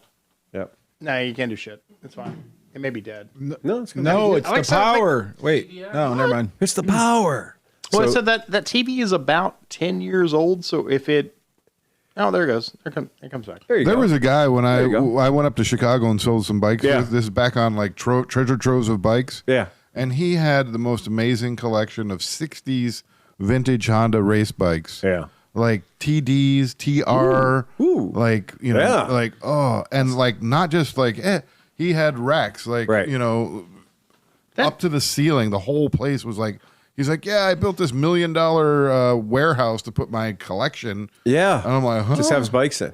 And I'm like, oh, well, you obviously don't care about the $5,000 worth of crap I'm selling. No, why would he be interested? But the guys that do that. I had Big Bear Scrambler. It was really nice. It needed a motor, but everything else was great on it, especially the tank, and he wanted that. Yeah. But what he had, I'm like, why are you buying this shit from me? You've got a huge collection, a museum of 60s Yamaha race bikes. I know Once you get locked into a serious drug collection, you have to complete it. Thank you, Hunter. Right? It's hard to pump the brakes. Right. The Oscar and I on the Isle of Man when it was raining, cats, kittens, dogs. That we had not a lot to do, so we went and found every museum that they'd let us into. And in the Isle of Man, you can buy this cool little pin for your hat, little pin that is your pass for every museum on the Isle of Man. So don't pay $10 to get into every museum. Spend $40 on the pin, and you can go to all the museums, right? And it's actually a pretty amazing deal. And since we had 5 or 6 days of rain, we got to see a lot of museums. And I was shocked at some of these tiny little museums that look like somebody's garage. And then you go in there, and the bikes are touching each other. And every single bike is a bike that was raced on the Isle of Man. Every bike in there is a team race bike. Now, some of them were like Honda lay down 125 motors inside a really cool racing fairing, but that's something you'd just go nuts for, Nick. I mean, you'd love that. And we're going through the place, and it just is an old man that just acquired. Nick, you got to cuddle into Phil if you're going to talk. Yeah, well, I'm not talking. I'm just agreeing. Once I said, like, I'd like to go back to Isle of Man for the Classic, because for the Classic, you're going to see all the cooler older bikes coming out. Not just Well, that honestly, in my opinion, I'd rather see the old ones. Like I'd rather see the old bikes run. I get it. You ride a brand new bike that does 210 miles an hour. Yeah. You're this close to the fucking wall. Yeah. I'd rather see the 50, 60, 70s classic bikes. Absolutely. And if you wrap it up, Right. a millionaire is going to freaking buy it and fix it again. Perry Dakar is happening. Like, the Perry Dakar is going. And what I'm interested in is not all of the new shit in the Perry Dakar. I'm interested in one particular Mitsubishi Delica that is running in a vintage class. And there's a Mitsubishi Delica van and a Mitsubishi Pajero that are going out, and they are doing it on a shoestring. I want some asshole in a Lancia Stratos to pass 2 feet away from me. Yeah. Fucking bust that shit down the street. I am extremely interested in a 30-year-old minivan out there on the Perry Dakar. Absolutely. And I'm sorry, Perry Dakar is a very loosely termed because it is all happening in Saudi Arabia. But it is, go ahead, Chris. Well, finish your thought. Yeah, so anyway, but yeah, I'm very, very excited about watching that element of the Perry Dakar. Go ahead, Chris. So the Internal Revenue Service released new rules this week for a tax break that lets you deduct up to $10,000 on a car loan interest if you buy an American-made vehicle. So I'm going to jump ahead.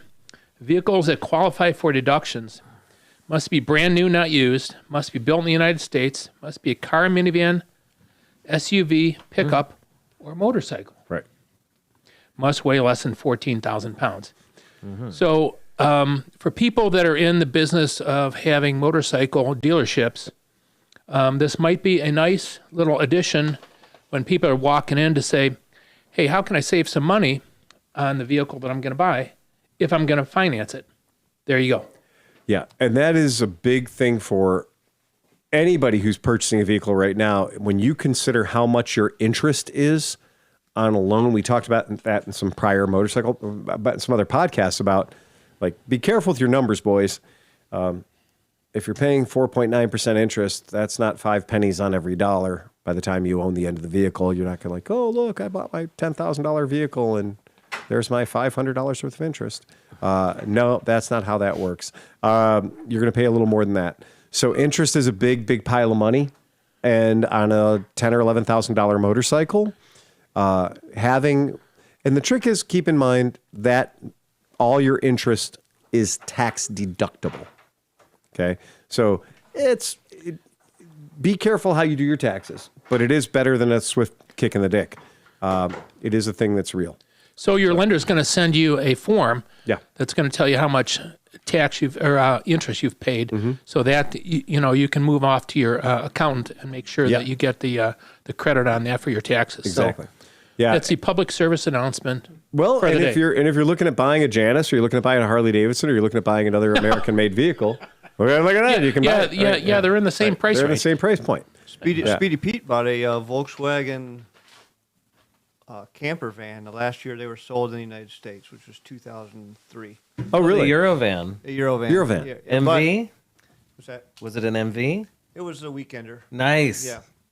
But here's the thing. I registered as a motorhome, Yes. and then the tax was, or the interest, it was only 2.9% interest, I think, when I bought it. But I wrote off all the interest because it was a motorhome. It was considered a domicile. Domicile.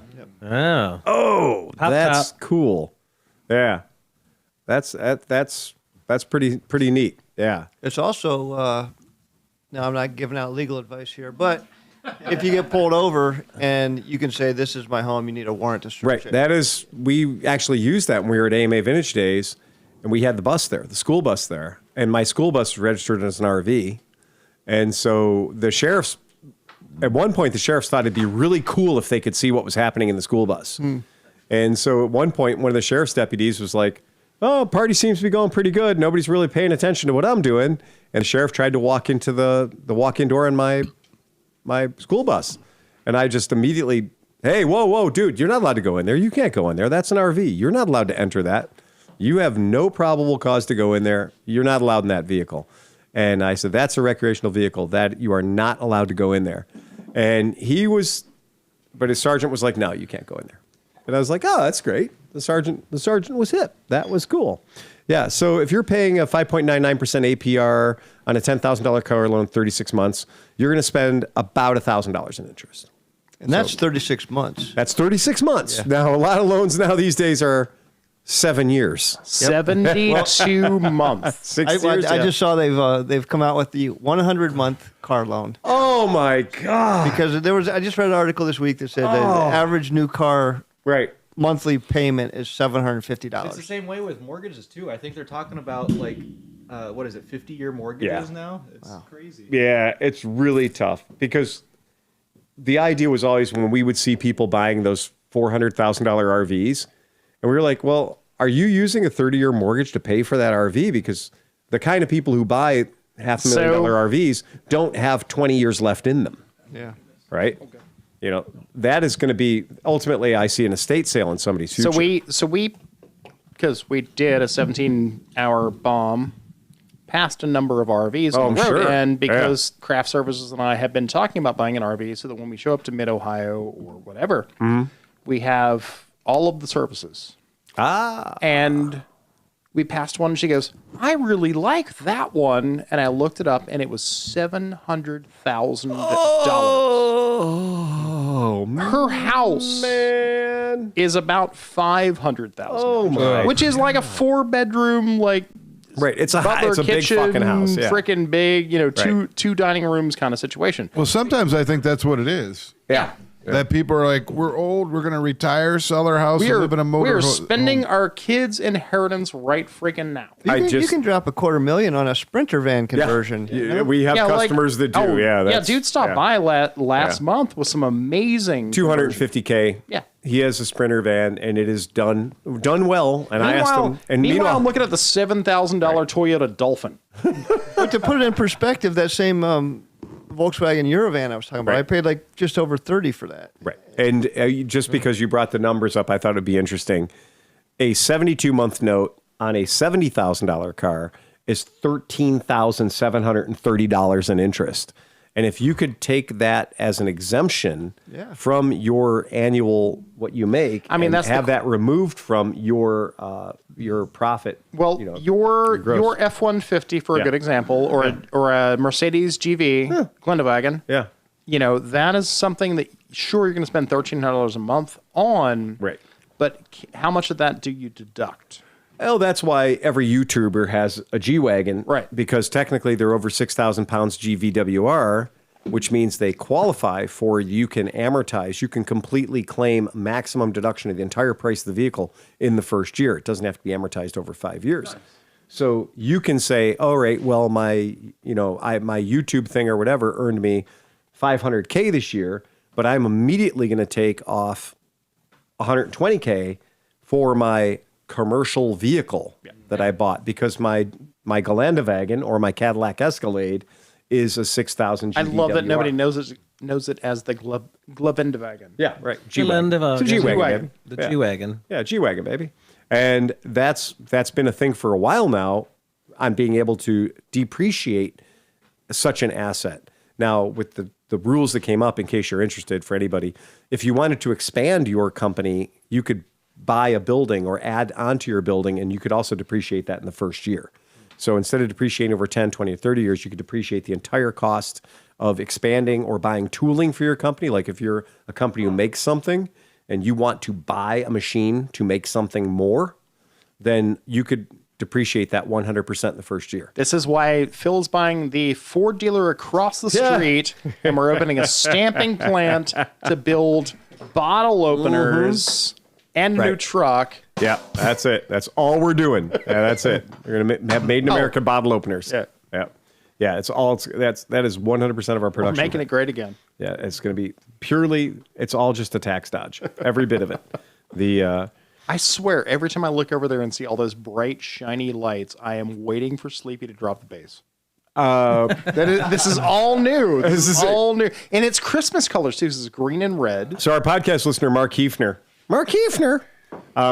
says, "Oh my God, I actually left the YouTube commercial play all the way through last night, just so I could take in the awesome acting by a certain sleepy individual who was showing me his experience with shopping at Summit. Oh, he must be up for some sort of an award for that performance." No, that means that Justin was sick that day and we had to fucking get it done. So You they're got like, to be on-screen talent? They put the schlep up. They put the schlep. I got to do the hit record and run all the way around. all the way around. You're going to get your SAG card, man. Yeah. Yeah. I got paid absolutely not. In fact, I had to buy a fucking shirt. What? They were like, did you wear a Summit shirt? I'm like, no. They're like, go pick one up. I was like, okay. They made you buy the shirt that you're going to wear in the fucking commercial? All right, that's going to be $75. We'll just deduct it from your... Batman took his whole suit home. I'd return that fucker. I would too. Right, yeah. I would return it. Yeah. How do they, what's their very generous return policy? Don't worry. I worked from home today, so I made it up. All right. So we have Aaron sends us an amazing email, one of our Patreons. And I love this email. I love everything about this email. He goes, "Hey, man, I had a tech question I was hoping you and the guys could help me with. I'm a $10 Patreon. I unfortunately don't have the bat phone number. I don't think there's a specific email address for these kinds of things. If there is, my apologies for not using the proper channels. Anyway, here it goes. Yes, the correct one is clevelandmoto@gmail.com. It's real easy. It's what we're on. clevelandmoto@gmail.com. I recently bought a friend of a friend's 2016 Ninja 300 with 5,000 miles on the clock.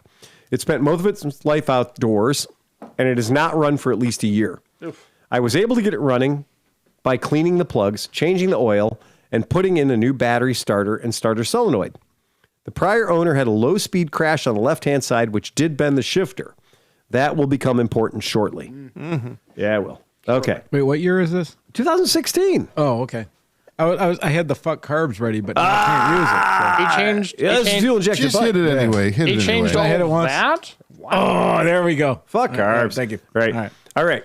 So he says, the problem that I have with the bike is that we'll only shift to and from neutral to first. It is not able to get it into second, third, or fourth, or fifth gear. I've tried the basic rock in the back, bike back and forth. Nothing seems to get it past first gear. I also played with the shift linkage.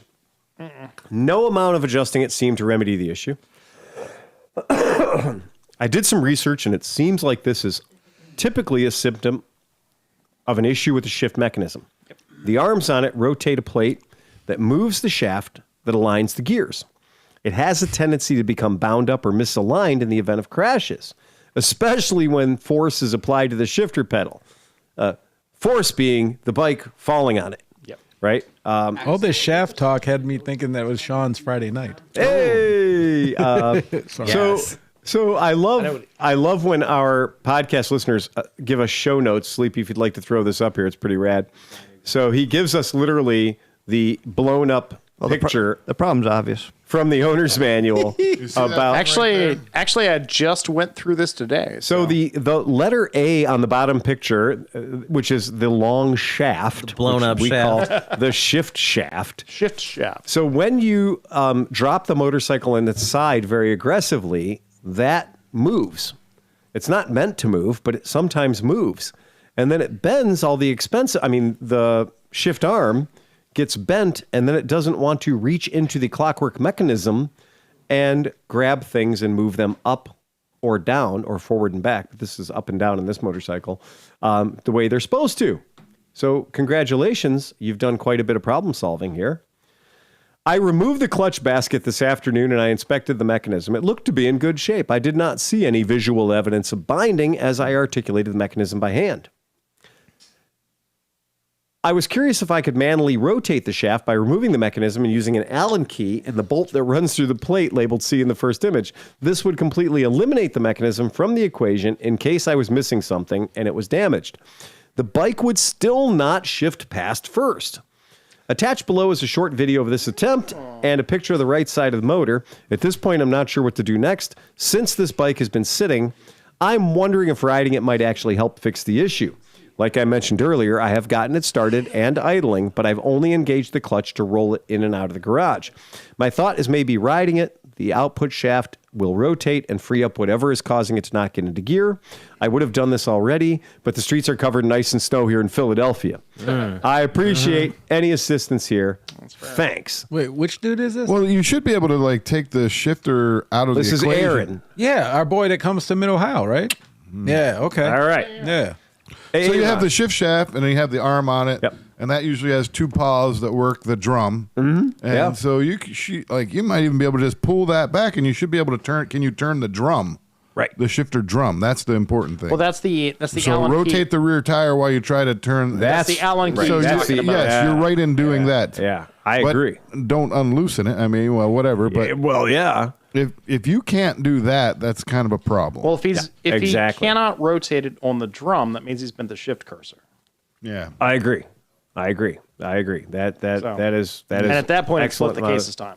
Yeah, that's forks. That's like something that's inside the motor. Having That's what I was just gonna say, redone the forks. Stornello transmission, yes. Yeah, But and- I don't understand. I don't even understand how forks inside get bent to begin with. I mean, like a hard shift or something transfer of stupid. force. Yeah, I guess somehow He's working. Yeah, I have cook. been in a similar situation where I've had a bike that came into the shop that had taken a real hard hit on the left side. And I think that Benelli, didn't that Benelli 302? Yeah, that was another Well, one. they to the point where Benelli sent us a new motor because they were like, no, we want to know why that failed. Exactly. Right. Yeah, that is exactly right. So if he's just bent the the shift pawl mechanism on the that's end of one the shift thing, shaft, which- that's easy. Yeah. But if he has bent the shift cursors, which is what the Stornello had, which is the bent thing where The dogs. it hold transmission out. Right. That's going to be a split cases on that bike. Yeah, for sure. So the good news was he did give us an update. So apparently while he was doing your trick, he came upon some information and he learned something. And he writes back, well, I'm a smacked ass. This is my first Kawasaki, and I was not aware of the positive neutral switch. Yes. Did he take this whole thing apart for no reason? Yeah. Oh, no. Oopsie. We talked about it on here before. We did. Yes, we did. We believe we were talking about Chris's And I didn't Kawasaki even- Vulcan. but I didn't even We were think about talking it. about Chris's Vulcan being the Yes. best shifting bike in the world because of the literally the first gear, second gear switch. And that Kawasaki has this amazing thing that when you're in neutral, Yes. you can find first, no problem, and you go through first, second gear, no problem, right? But if you're in neutral and you try to go up to second gear, you ain't getting shit. Okay, here you go. I didn't know the bike had to be moving to get it into second. It does. It does. It does. We're not laughing at you. We're laughing We're at not you. laughing at No, you. I mean, I didn't even think about it. I know it. I have a Kawasaki. He said Mine I does got that, but everything back together. I lifted the bike and got the rear in the air. and the bike easily flicked through the gears. And he says, feel free to make an example of me in the podcast. Aaron, we did. We did, but in a positive way. But Aaron, you are absolutely fucking right. And this is maddening. And it is also the reason that we have had people bring bikes into our shop that are like, this bike will not go into second. This bike will not go into second. And they'll be sitting on the bike in my parking lot. And the bike will be motor running or not motor running. And they will lift up their foot on the shift lever. And they'll be like, see, it won't go into second. Now, it the just won't go into KLR second. 650 is not like that. It No, will go KLR into 60 will go to second every But time you want. the Versys The definitely Versys is. will not. The Kawasaki Vulcan 650 will not. The Vulcan 800 will not. The Versys 1000, the Concourse will not. So in order to put those bikes in second gear, when we had the customer coming in and said, hey, I had a bad get off and now my bike won't go into second. The trick is you just move the bike 1 inch, rotate the transmission 1 inch, and it'll go right. I have to try into that gear. to see if just rolling the bike would let me put it Yeah, in. you can, if you roll the bike forward a little bit, as soon as it starts moving, but if it's stationary, it will not go up. The transmission will not go up. It'll only go to first gear. I thought Aaron mentioned that he tried rocking the bike back and forth. Yeah, That's not enough. I don't think he moved it enough. Yeah, I don't think he moved it enough because if you put the bike on center stand or if you spin the back tire, That's gotta say if you have a rotate it's a it with your Ninja hand. if you have a track stand or something on it, you know. Oh, even if you lean the bike on the side stand and just move the wheel, it'll grab second. But it has to be moving. And if it's not, the bike will not let you engage second gear stationary. Whereas most other motorcycles, you can go second, third, fourth, fifth, sixth. You know, sometimes you got to rock it a little bit just to help the gears line up, right? But on those Kawasaki's, part of how they got that amazing, perfect click, click, click transmission is this deal. It's awesome, though. I like it. It is I like the awesome. transmission. Well, check this out. So, like when my race bike, when I bought it, the guy hadn't finished it yet, but he put GP shifting on it, which I couldn't get my head around. I don't care. I've just been riding for way too long. But like, so I asked most of the guys why they do it. It's because, you know, when you're accelerating, you just want to go down through the gears. That way you don't accidentally hit neutral. And I was like, well, fuck, I don't got to worry about that because I don't have that. You know what I mean? I have a Kawasaki. So it's I gonna was go told in a it's second. because you don't want your foot to be under the lever Right. when you're leaned But over. that's what I'm saying. Right. And also, you're just banging down Right. to You're go going up. down. You're Yeah. on top of the lever, not under the lever. But that's for a guy who is, you know, hitting 69 degrees of lean Yeah. angle, Oh, yeah. which I Right. will never do. Yeah. So that's not even a problem. You better. Well, I mean, I might if I, you know, lose the front end or something. Yeah, but that, I mean, that's a real thing. And like we talked about with the Benelli is probably the easiest one, is that bike took a hard hit on the shifter side. We know that bike took a hard hit on the shifter side. Hard hit. That was the rider. Tom, I think it had like 300 miles on it. It obscenely low miles. Well, but that dude was not being kind. No. We weren't saying he was being kind. What we're saying is, in only a short 300-mile lifespan, this bike got thrown down on the side of the road so hard that we couldn't make it shift at all. Like it was bad. It's probably a wheelie training bike. It could have been. Well, yeah, that, New rider that or bike whatever. was. I think we eventually fired that guy. We did fire him, and that was one of the deals where Benelli had actually said, "Hey, man, you know, we'll give you a new motor, or you know, we'll work it out with you. We'll eat some of this." But forensically, they want to see what's going on. They want to see what happened, so that they could try to mitigate that. Well, But most manufacturers, if it's the first time they've seen that problem, they want the motor back so they can do forensics. Because if this is going to become a thing, they want to know how to get ahead of this. absolutely right. To the point where Hyosung, when they were a thing 15 years ago, they took a bunch of the 250 motors I had because we kept getting 250 motors blown up. And as it turned out, 1 quart was not enough oil. No. It really wasn't. So they'd have 1 quart of oil, no oil filter, and they were trying to figure out why these motors kept eating themselves. Benelli was like, hey, this bike went down once and fucked up the transmission. We want to know how to harden this thing. And it's a good thing to do is to get in there. And a lot of companies these days, a lot of things are being tested by the owners because they haven't had a year, 2 years of out there beating the shit out of a bike, which is how they used to do things. Like in the old way, they would take bikes and send them to Australia in a super hot environment. The Moto Guzzi California 1400 spent a year in the Australian desert being shit hammered. We love the 1400. Baby. Well, we do. It's a great bike. And they knew that bike was bulletproof before it ever reached the people. They knew that because this is letting Australian guys ride that bike in that super hot environment, that rough environment for 100,000 miles, taught them a lot about the bike before they sold it to the people. Well, this is the first time Toyota has ever recalled a motor as much as they've recalled the new Tundra. You're not kidding. Because they are testing, they literally sent it out to the public, and now they're like, oh shit, we didn't test this enough. Ford does this all the time. Right. Like it has become a thing. And we talked about the new Harley, which one was it? The Detroit? What's the new motor? The Milwaukee 8. Milwaukee 8. Yeah, the Milwaukee where 8. it was having oiling A lot issues. of problems. Yeah, a lot of problems. But it's become this thing of just, okay, let the public figure it out. They don't want to be slow to the market, so they generally set it up, and they do, unfortunately, let the operators.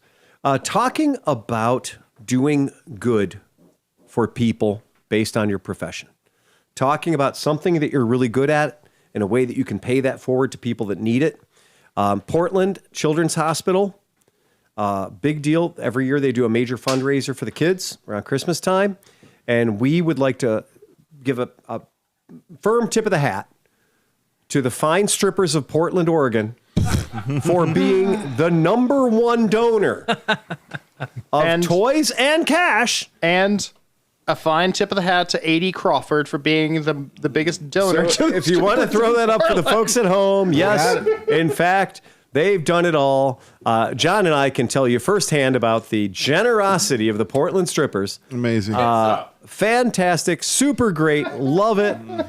Over the past 14 years, Portland, Oregon area strippers have donated $183,000 worth of toys to Dornbecker Children's Hospital during their annual holiday fundraiser, Tatas for Toys. Yes. I gotta say, that makes them the top donor to the hospital. Make it rain. That is fucking awesome. They said, and the 15th annual event, Tuesday night at the Alberta Rose Theater, made it rain with $60,000 in donations. Oh, yeah.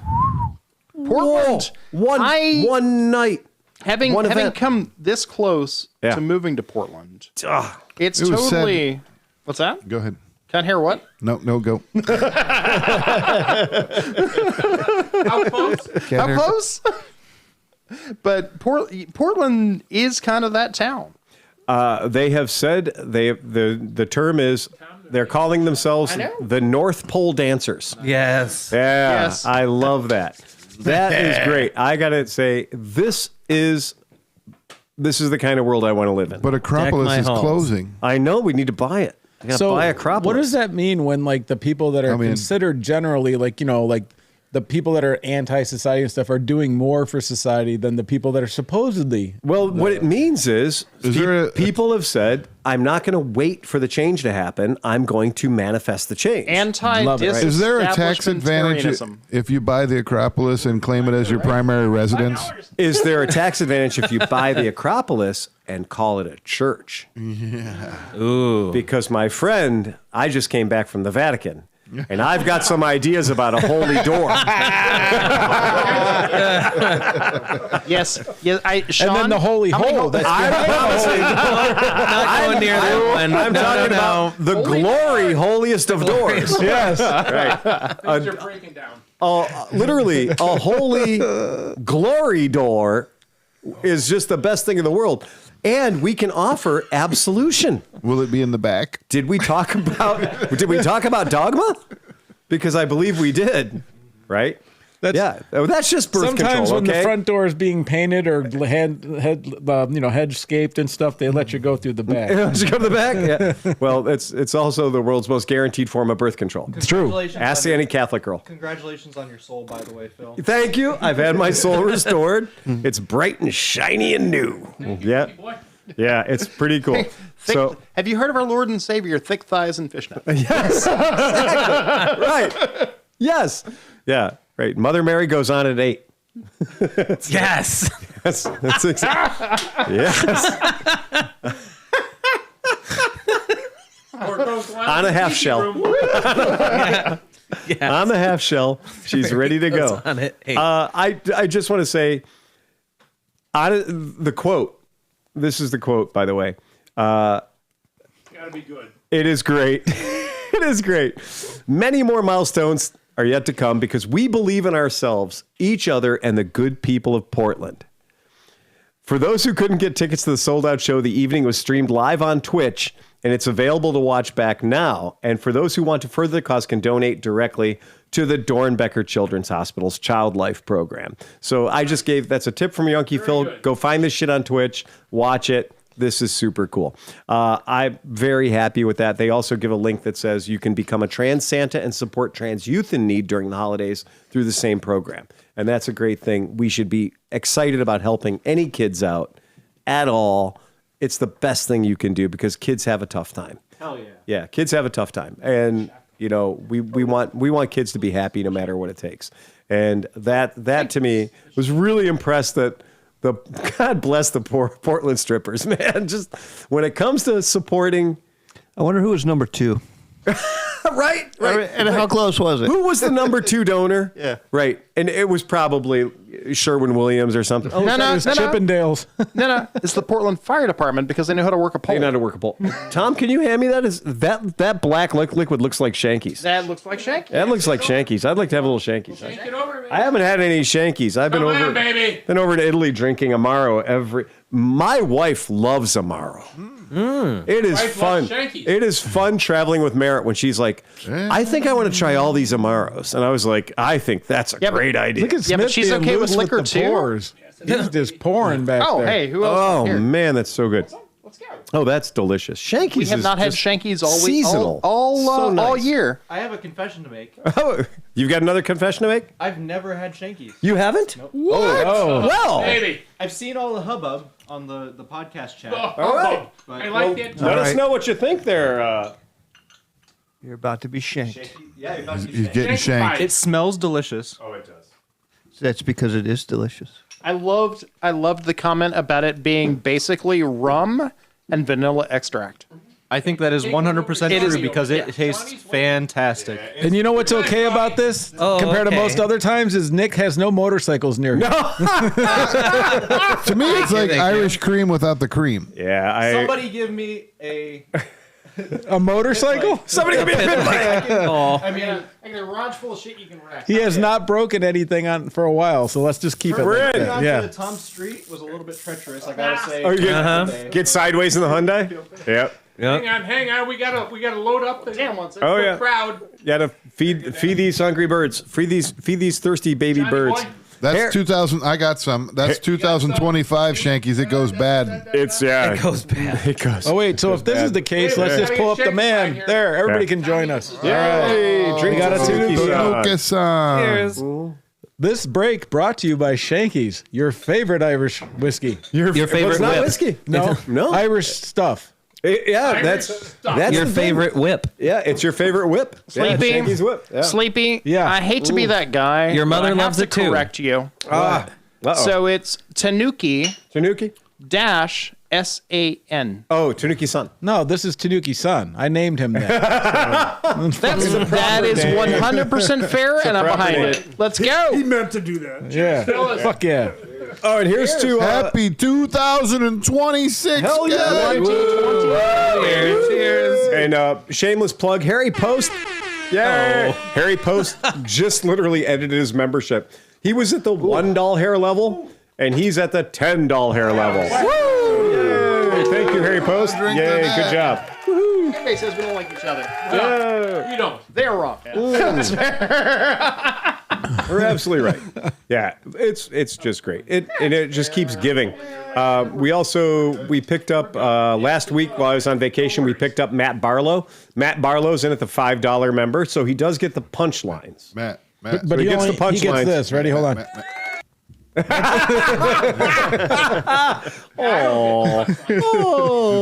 the one that gives the punchline. So we have an update from our friend Dave Osterday. You guys know Dave? Yes. Dave Osterday. Dave Matherson? No, Matt Davidson. No, Matt. Dave Matheson. Matt David. Dave Matt. Well, this is Dave Osterday. We all like Dave. So he said, you guys have promoted Shankies out of inventory. I ordered some as a Christmas gift for the friends and clients, and I just got a message that it's on back order. Well done. So They got to squeeze some more out of Ireland. apparently they gotta make some more of this. You stuff. take some whiskey. I gotta say, I and went some to pick- vanilla extract. I went to pick up a bottle of Shankies for a Christmas gift for a buddy of mine, and they were fresh out. Well, I believe this is a whey product. It's not whiskey. It's made of whey. So it's whey product. Super cool BT dubs. What's whey? It's a product of the cheese making process. Yeah, That way. When you eat, Or the other way.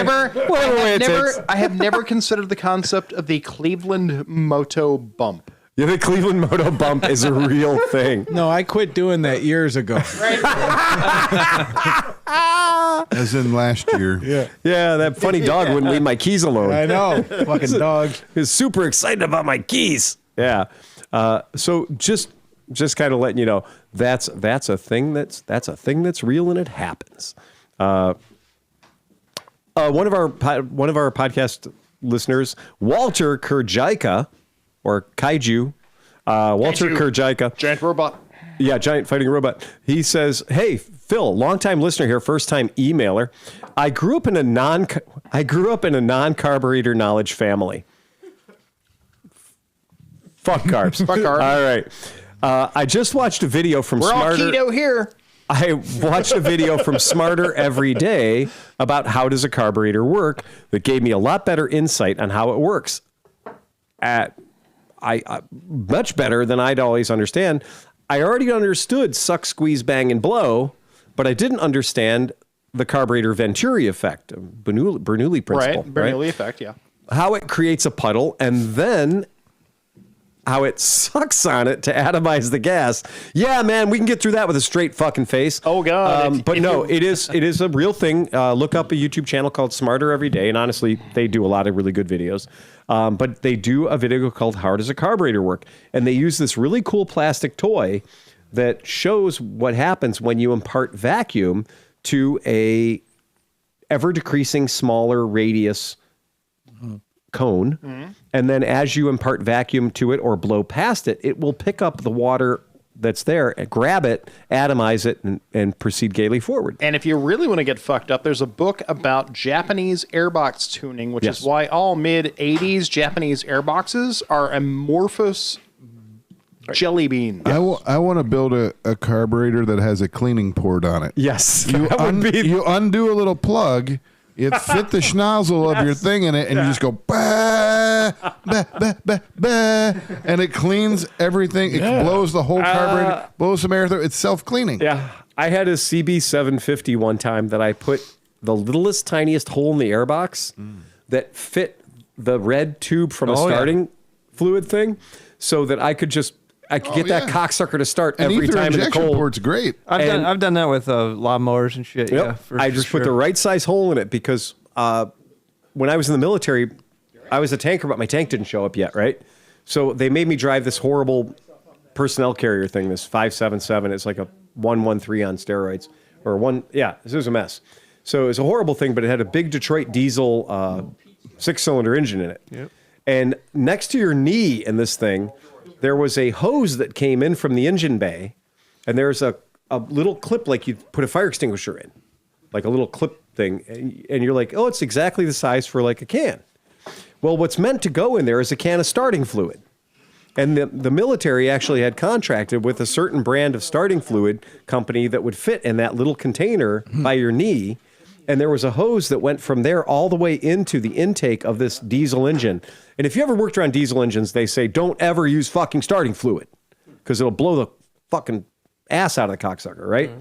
But the military vehicle did, in fact, have a starting fluid tube that went around, and there was a can holder. You're going to end up with bent rods. Yeah.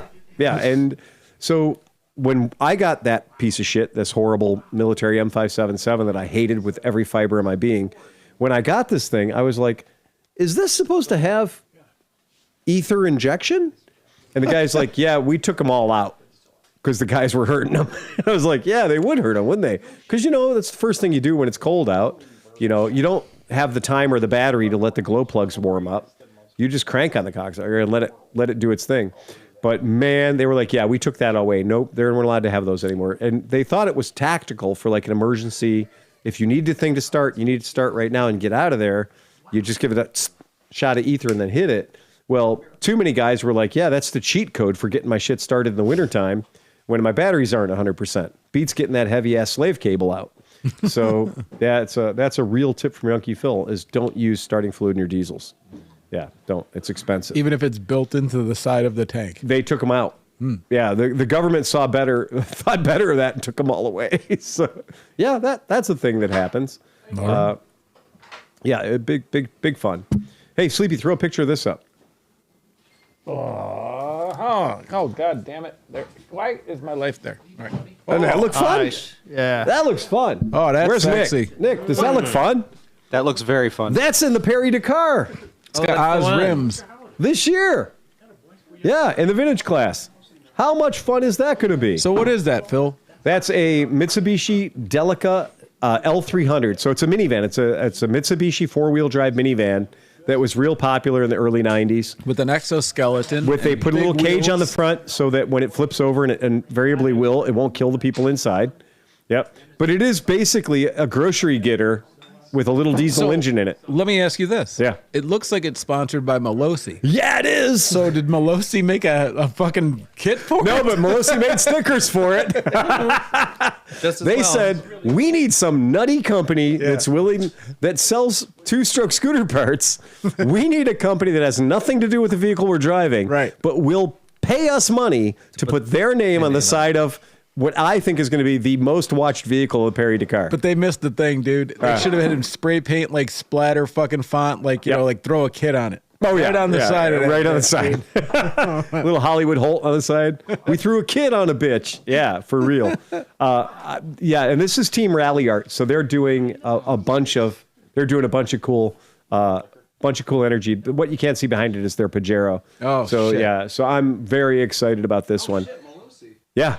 Yeah, right? Yeah, it's Melosi. Welcome to the podcast. Yeah, it's Melosi sponsored. Glad you're playing along. Yeah, Melosi sponsored for the Dakar. And by the way, just like Isla Man, this is not the Perry Dakar with the expansive, fancy Go Fast. This is the Dakar Classic. Right.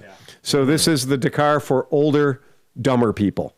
It's the ones that in the VW bugs that have standard suspension. Oh, yeah. I'm very excited. Delta Integrale, old Porsches. Yes. Lots of weird old stuff. Weird old cool shit. Right.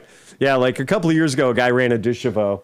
And it was just like, I was kinky. like, oh, this is sick. Oh, now you're talking. Gonna run a Vespa again. Well, that's. I don't know if does anybody here know the story about the Vespas that won the Perry Dakar? No. I know you've talked about it in the past, but I don't remember the whole thing. About that, yeah. Yeah, so Vespas did remarkably well in the Perry Dakar many, many years ago. I think 1981 or something. But Back when BMW was kicking ass. Side story. so it was the R80 GS. It was the 1980 Perry Dakar, and so in the 1980 Perry Dakar, some lunatics decided they were going to enter a bunch of Vespas, and I want to say there were 3 or 4. there are 4. That's correct. You're exactly right. You've done your homework. So we can go ahead and pull this picture up for the folks playing at home. So the picture in question is, in fact, of the 4 Vespas that entered the Perry Dakar. And these 4 Vespas are pretty much stock-looking P-Series Vespas. Now, they have an extended fuel tank behind the solo saddle.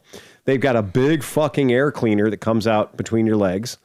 And they've got a big, giant fucking honking hella headlight up on the front fender.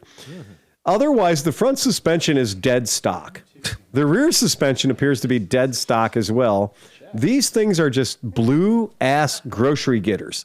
There's nothing special about these bikes, I think, beyond what you're seeing. A little fitment. Yeah. S83s. Yeah, for real, S83s. Or probably in the day, Chiats. But in any case, they're dead stock looking bikes. Nothing, I mean, this is 1980, balls as big as church bells, right? They at least have chain link tread. Yeah. Cocaine was a very popular thing, right? And now to keep in mind, it's not the very first time ever that a Vespa was entered in such an event. And we're going to go ahead and pull this image up here right now for the folks who want to see that. Vespas have been entered in Paris-Dakar before. So we can go ahead, actually, and since. So this is in the later 80s, early 90s. We see, and now this one has the big suspension on it. This one has the full-on knobblies, right? And the series of clocks and dials and gauges and extra gas tanks. You can see how reinforced the frame is. So this bike shows you how strong a Vespa should be to do the Paris-Dakar. Well, I can't imagine those tiny wheel plowing through sand. 10-inch, you've done sand, I've done sand, we've done sand. A 10-inch wheel is the absolute wrong thing for sand because a 10-inch wheel will sink all the way into the sand. It'd be like trying to roller skate through sand. It's not. It's gonna fail. It's gonna fail epically. So this idea of them doing a team of them, right, in the sand is pretty fucking exciting for people that own Vespas. So apparently if you're driving across the sand, you have to have a certain sand riding technique. This is I'm now calling the sex ostrich. So this is the sex ostrich riding technique where you are basically putting your balls on the thing that is holding the gas. So the seat. Does that rider have balls? What? Well, The leg looks a little. for a minute. The leg looks a little more feminine. It's a dude. Is it? So, is but going the funny thing was they designed the thing so that it was going to have a solo saddle, and then behind you was going to be this big extra gas tank. Is that Sean? But they decided that in order to make the thing not sink into the sand, The arch isn't good the enough. rider had to sit all the way on the back tire, and run it at full chat, Shawnee boy. sitting on the back tire. So that is hell bent for leather right there. So they ran into a couple of problems, and the first problem was they had team orders that they were going to complete this thing no matter what they had to do it. And the problem was somebody said, so you're saying cheating's okay? And they thought, yeah, cheating seems okay. So they went ahead and they cheated. And the problem with Paris-Dakar even then was the guys behind you know they haven't passed you yet, right? So if the guys behind you are saying, hey, Nick, we're doing pretty good. And Nick goes, no, we're not doing good. And I go, I think we're doing pretty good. We haven't had a tire failure. We're moving along. And Nick says, we're not doing good. We haven't passed the Vespas yet. Right? And I go, shit, you're right. We haven't passed the Vespas yet. Nick, we are sucking hind tit because we haven't passed the Vespas yet. That means the Vespas are still in front of us. Well, if you complete the entire stage and you haven't passed the Vespas yet, well, where the fuck are the Vespas? Where did they go? Well, it turns out they went into one of those support trucks that was also competing in one of the classes. And the Vespas were doing some mystery mileage inside one of those big off-road racing trucks. And what they would do is they would deposit a Paris-Dakar rider, one of their team riders, out occasionally when they would get passed by a bunch of other people so that they would go, well, yeah, Nick, did we pass the Vespa? Nick goes, yeah, we passed the Vespa back there at mile marker 4. He was pushing it through the sand. Well, they thought they got away with it by being clever and scattering some guys out on the side of the road. But what they were really doing is they were really hedging their bets by cheating. And so that every day's events, a Vespa would cross the line, not first, second, or third, or fourth place, because they didn't want to make it so fucking obvious that they were cheating, but just completing the Paris-Dakar. Just enough to be present. Just being there and just completing the Paris-Dakar. Then, I mean, we're talking about that. That was when the race was actually 10,000 kilometers, 6,000 miles from Paris to Senegal. So these Vespas cheated, and they cheated big.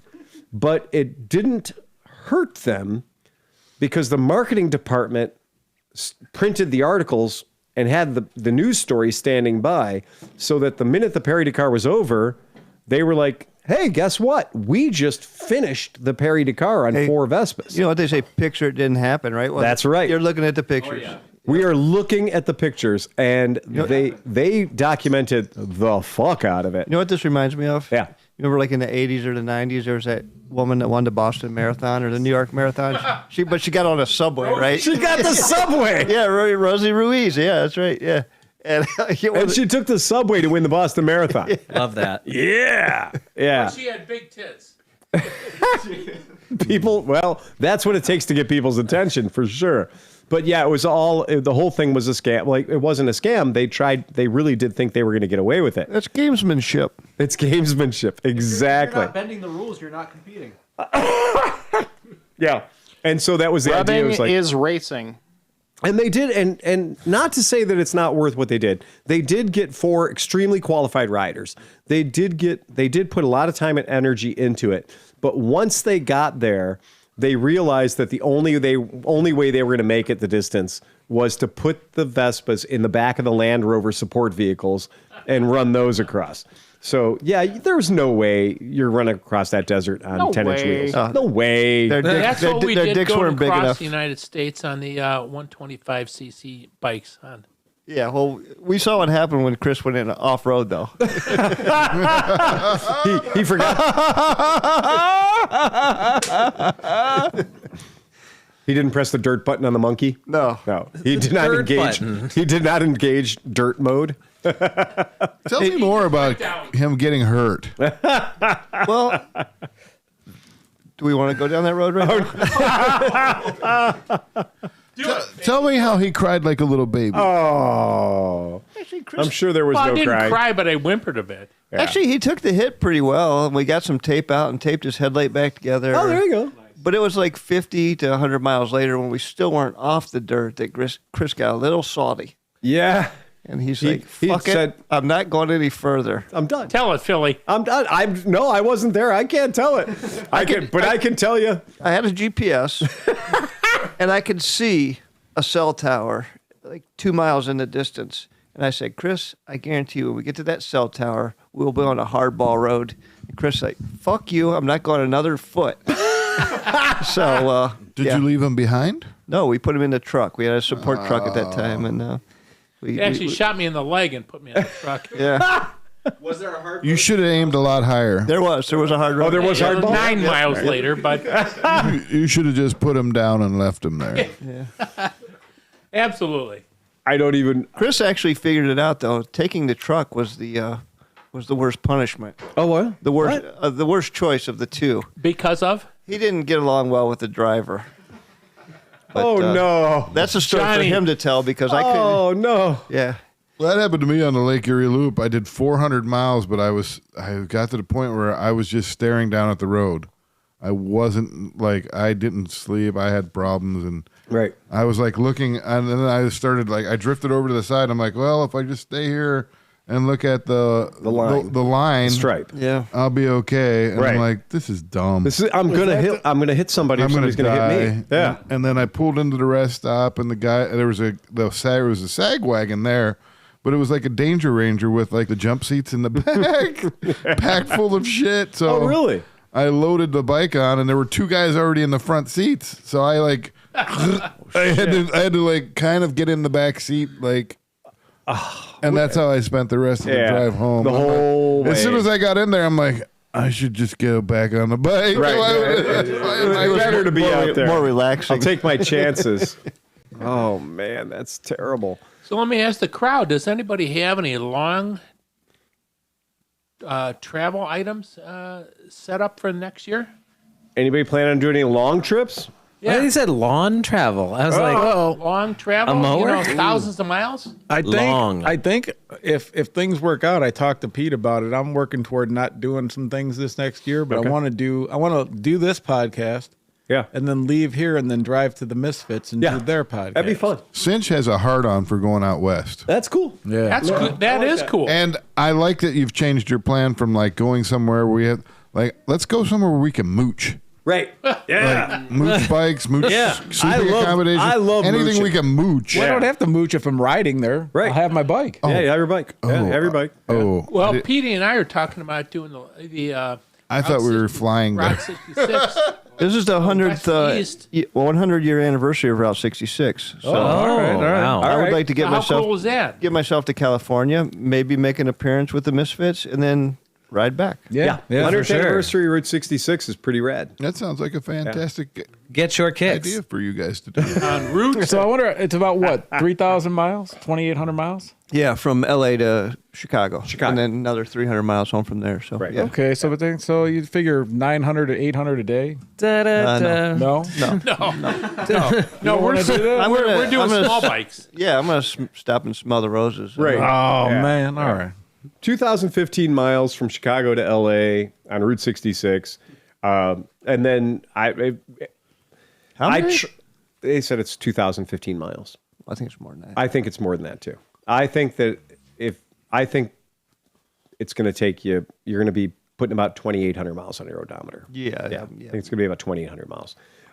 We're doing 60 miles a day. But that's one way. Yeah. Right. One way. Yeah. Oh, that's fine. Yeah. It's one way. Yeah. Really cut it It's down. one way. Do you have a month off of work? As a matter I'm of fact, I planning on do. taking the rest of my life off of work is what I'm trying to do. I hope so. That's the plan. Yeah, the Mother Road.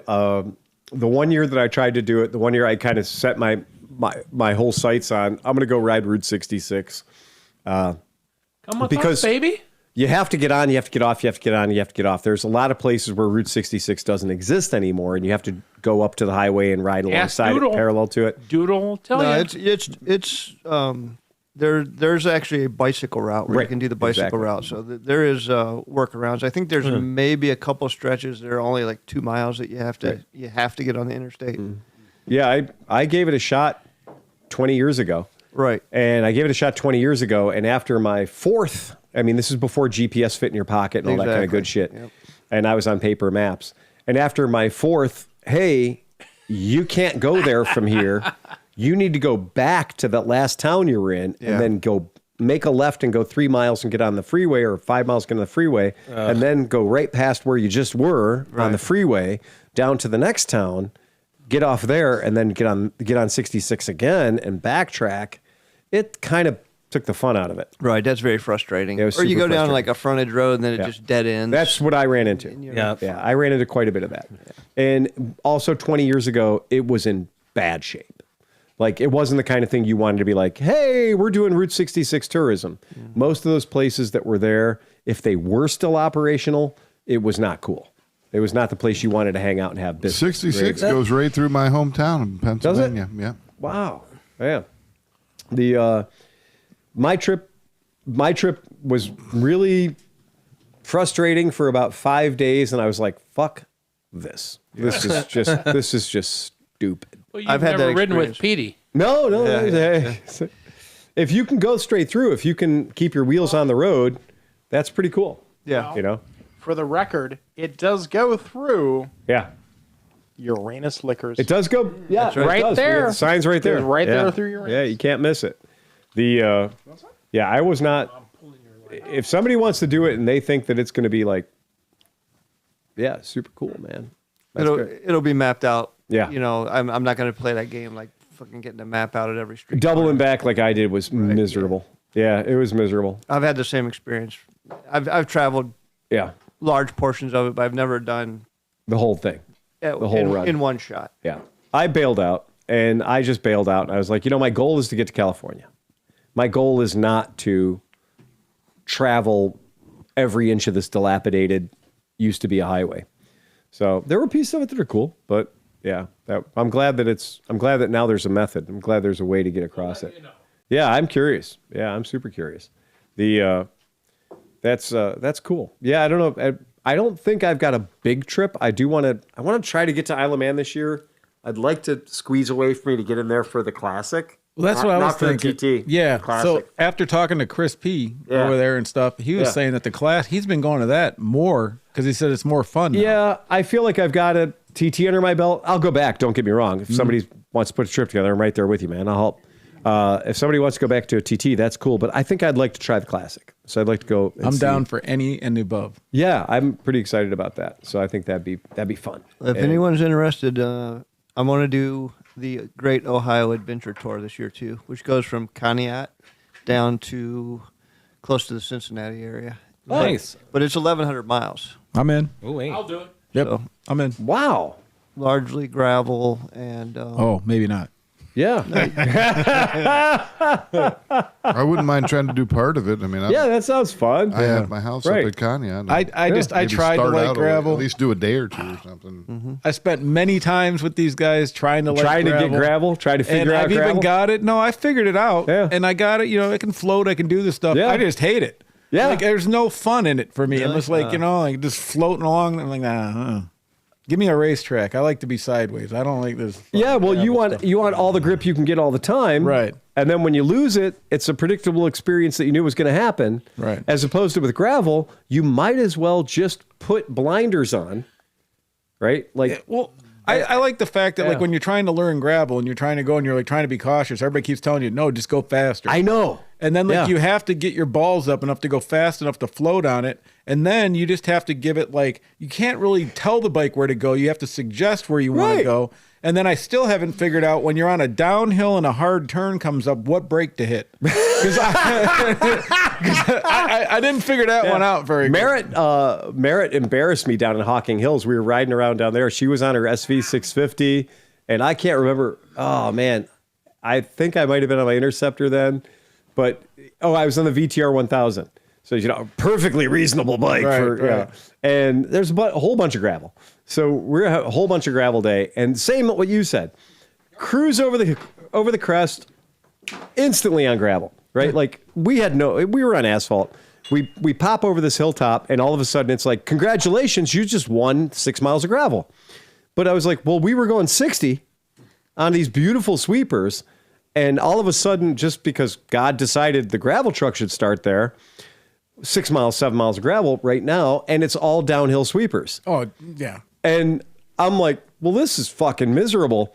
So my solution for gravel is always float speed, right? So find your float speed, go a little faster than your float speed so that you have something to come down from. Right. Right. So go a little faster than your float speed. So if you get the woogities, your solution is to decrease velocity as opposed to if you get the woogities to increased velocity. So I always go just a little faster than float speed feels perfect. So I have a room margin of error. I'm going down this stupid road on full sport tires, like, they're DOT, but they're sporty, and saddlebags and a top case on the back of a VTR 1000, which is just God's engine braking system. It's two pistons that are trying desperately to make the bike either go forward or backwards, but not steady. And I was like, fuck. And I got all the way down to the bottom and had to make a hard right-hand turn or it was cornfield time. And it turns out I crashed the bike lightly into the cornfield. Just gently. I managed to crash slowly through the turn. I just kept widening my turn until I ran out of gravel. not turning, not turning, not turning, not stopping, not stopping, not stopping. That's it. That's exactly what it was. And it was like, and at one point I was like, I just don't think I'm putting enough pressure on my brakes because I'm just not stopping. And I'm going way too fast for where I am in this corner, which is there's none of the corner left. Well, there's none of the road left, but I have plenty of corner that I still need to accomplish. And my amount of road surface and my amount of corner were incongruous at this point, and I was going too fast. So I was like, well, I'm going to go ahead and now I'm going to apply a smidgen of rear brake because if I do slide out, I will slide into corn. Yeah. And I slid into corn, and Merritt said, I watched you the entire time thinking he's going way too fast. He's never going to make that turn. You eventually got down to the speed where she's like, I think if you would have just picked your line better, you could have carried it through. And Wow. and Thanks, Coach. right. Wow, yeah. And so I was picking my bike up out of the muddy corn stalks, right? It didn't hurt anything, but it was dirty. It was Just muddy. your pride. And I'm picking it up, and Merritt comes down the hill, and Merritt goes by me as though she's on a milk run. She goes by me and like looks at me like, this is how you should have done it, dumbass. And she's on the inside of the fucking turn with a 20-foot road of margin of error available to her. And she goes past me at like 7 miles an hour. Just perfectly in control on the SV650, top case, saddlebags, the whole nine. But who had more excitement? And she just goes. And I was like, please don't make her stop. Please don't let her stop to see if I'm okay or come back and help me or whatever. And she looks over her shoulder real quick, and I was just like, no, fucking keep going. She's like, fucking keep going. So she kept going. I got my shit together, and I chased her down. When she got to tarmac, she stopped, right? Because she's not stupid. She's not going to try to get going and, dicking around on deep gravel, because it was freshly poured, ugly, stupid deep gravel. And when I finally caught up to her, and she's like, you could have made it through that turn. And I'm like, obviously, I fucking couldn't. And she goes, that was my first choice. I had to go to plan B. So plan C stands for chaos. Yes, yes, but now we have corn for dinner. So the bike was filthy. The bike, we got to the cabin. Hocking Hills is full of these sex cabins. They don't tell you about that. Of course. There's these cabins out in the wood every cabin has a hot tub. It's like the sex birdhouses, but like cabin sized. Every cabin has a hot tub on the front deck, and like basically, yes, it's Amish sex swings. It's inside. bathhouses for straight people that are separated. Yes. That's what it is. Yes, I and did that. when we got there. When we showed up and we got off the asphalt to go to our sex cabin, and there was just more gravel, right? And so there's more fucking gravel. And she pulls in, and she's just, my wife's a good rider. So she pulls in, pulls up, stops the bike, everything's great. I was coming up too hot, and I overshot the driveway. So I overshot the driveway anyway, and this is dirt with some gravel in it. And ended up in the sex hot tub. Yeah, well, I overshot the driveway. Skid. VTR has no driver aids whatsoever, except for the aforementioned torque. So I skid the thing past the driveway, and I'm like, okay, a really smart guy would use his feet to push the motorcycle back 30 feet. No, I'm gonna do a nice, like one of those almost a side stand turn where I just lean the bike over super far and drop the clutch. Yeah. That's an elephant turn. So that's the second time I dropped the bike. So you didn't yell. So Merritt watched me. Didn't yell Akira. Merritt watched me drop the bike on the right-hand side into the cornfield, and then she watched me drop the bike on the left-hand side, and she still chose at the end of our driveway. She still chose you for the sex hot tub. We're at the sex cabin, and you're right. Like, oh my god, I'm sleeping with. I was like, well, the first one there was no scratches on the bike at all because it was in the cornfield. It was fine. The bike, there was not a single scratch or dented anything on the bike. The second one though is literally it's a dirt road with the occasional piece of gravel in it. You know how they get. Yeah. And so when it fell down, like 2 pieces of sharp stabby gravel went right into the plastics on this bike. And I was like, because you know what I did? I cranked the handlebars hard to the left and I let the clutch out and said, Hail Mary, it's gonna look awesome. That look is called pity It fill. didn't look awesome. It didn't look awesome. The front wheel, front wheel plowed forward. The front tire says, "Oh, you don't want the back to have any grip." Well, I don't have any grip either, so fuck you. You look like Bambi walking on ice. What you described, me and Mark were down in Millersburg a year ago. I still have my Tuono. We're in full leathers and we're fucking ripping. And what we would do is we'd go and we'd size up a road. Yeah. We'd take it at normal speed, come back through it, and then fucking hammer it. Yeah. Well, my dumb ass we went down and came back, and then I took the wrong road. Oh shit! So you had programmed the wrong road into your brain. Yeah. So I went to the right instead of the thing, and it looked exactly the fucking It's like when same. your big tracks isn't in the living room anymore; it's in the basement. Right. Yeah. So we're fucking hammering down this thing, and everything feels the same. And there was this one spot where it goes up and then it goes way down into this hill, and you got to push really hard. And so we're doing like 95 miles an hour. I'm fucking like leaned over pushing, and I crest it, and it's all gravel. Oh, and I'm like, fuck, Jesus Christ! I didn't know what to do, so I just let go, and I just fucking sailed through this thing, right? So about 100 yards into sailing through gravel, trying to slow down without hitting any fucking brakes. Yeah. We pass about 100 dudes on dirt bikes. Right? And we sail right through them. And then I see a road. I'm like, fuck it. So I just keep going. I get to the road. The rally stage. We What are keep you going. riding? What bike are you riding? On the Tuono.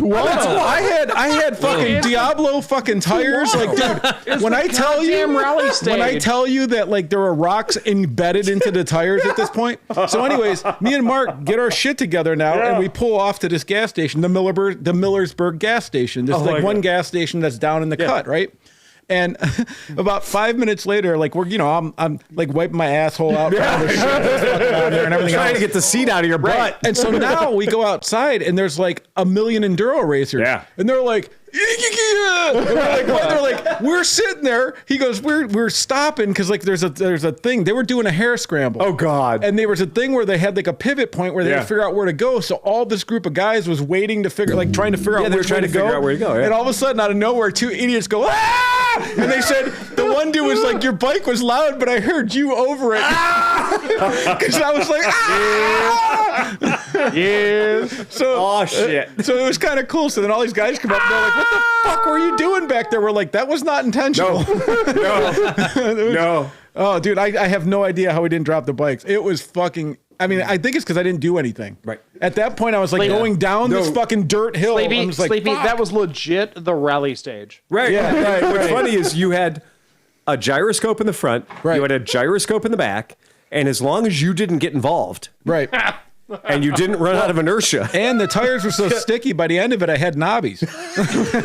Like fucking rocks sticking out everywhere. All they heard, Covered donuts. When we were talking all about of- gravel before, one of my thinking was sometimes you just need to be either on the throttle or off the throttle. On the throttle, off the throttle. Well, that's what Mike. So Mike's really good at gravel. Remember, Mike? You know, Mike. Mike and loves he gravel. loves gravel. He goes down, and rides with those dudes all the time, and he's like, "That's how you turn. It's just throttle. Yeah, lean just into gas. it and give it more gas." I'm like, I What don't is like it, it. turn left to go right? Yeah, I'm definitely of the camp of with gravel. It's just anybody who says they've got it mastered, anyone that loves it, they're a unique human being. God bless them. God bless. I feel the same way about sand. Every time I get in sand, all I'm doing is looking for the point of impact. Well, I like the fact that I'm comfortable with it enough now that when it comes up on a ride, I don't care. Right. But at the same time, I'm not one of those guys like these dudes that go out and search it. Yeah. Like, oh, dude, we're getting together. We're going to do 800 miles of gravel. Just gravel. I'm like, congratulations. what they- I won't oops, be all with you. gravel. What they heard was Pretty much. I was the definition of a Doppler effect. Yeah. We did Charahola or Moonshiners one year down there with Dustin and Shane Post and like Yeah. our normal group of idiots, and we're like, we're gonna do old bikes, we're gonna do vintage bikes, we're gonna do vintage bikes. It's gonna be a lot of fun. We're gonna be down there with the guys from Louisville, Kentucky, Louisville Motos, doing a big rally down there. So we're gonna be with a bunch of guys that are gonna be on decent a motorcycles. lot of burnout, some weird guy in a captain's hat. It's not, but it was actual. We're going to ride in the mountains, and we got a cabin, like we got a big, like a hostel. Sex cabin? No, not a sex cabin, right? With a hot tub. Yeah. Sammy Brown says, you got a laughing great at laugh, them Phil. Yeah, right. That's it. Yeah. You should hear me sing. Well, karaoke We night. did. We got demonetized. Oh, yeah, we got demonetized. I feel like karaoke needs to happen in We California. should not have gotten demonetized for that. I am with you on Sleepy that. Wants, I think Sleepy we're wants a gonna do pickin' karaoke. party in Yes. Ohio. Right. I A still karaoke think karaoke's tiki the way bar to would go. be great. I agree. I think they can both be the same thing. I Well, mean, they're, and I it's- talked to they're not Ryan. different. Ryan Foltz has upped his game. Not that Yeah. he didn't have a huge. I was gonna game, say, right. But he Oh. said that he has more portable stuff, and that for Mid Ohio, if you want to get silly, he's ready. Oh, God. Oh, no, we want my. to get nuts at Mid-Ohio. No, I mean, because they have a corner that gets nuts. We need to be the place where you go when the corner's over. I still love the idea of the inflatable, Inflatable discotheque. discotheque. Can you Yes. imagine? Can you imagine how hot and musty that It's going to be fucker would terrible. It will I'm be air listening. conditioned. It will be awful. If I have anything to say about it, it will be air conditioned. I've seen them, and they're all black. There'd be no lube needed. It No. would just be slime. No, dude. it's terrible. Oh. It's like, and again, Are we talking about lube wrestling? we're talking about No this all Diddy, sounds no like, Diddy parties at Mid Ohio. all sounds like a great idea until you look to your left and look to your right, Yeah. and then you're like, wow, this is kind of a bad idea.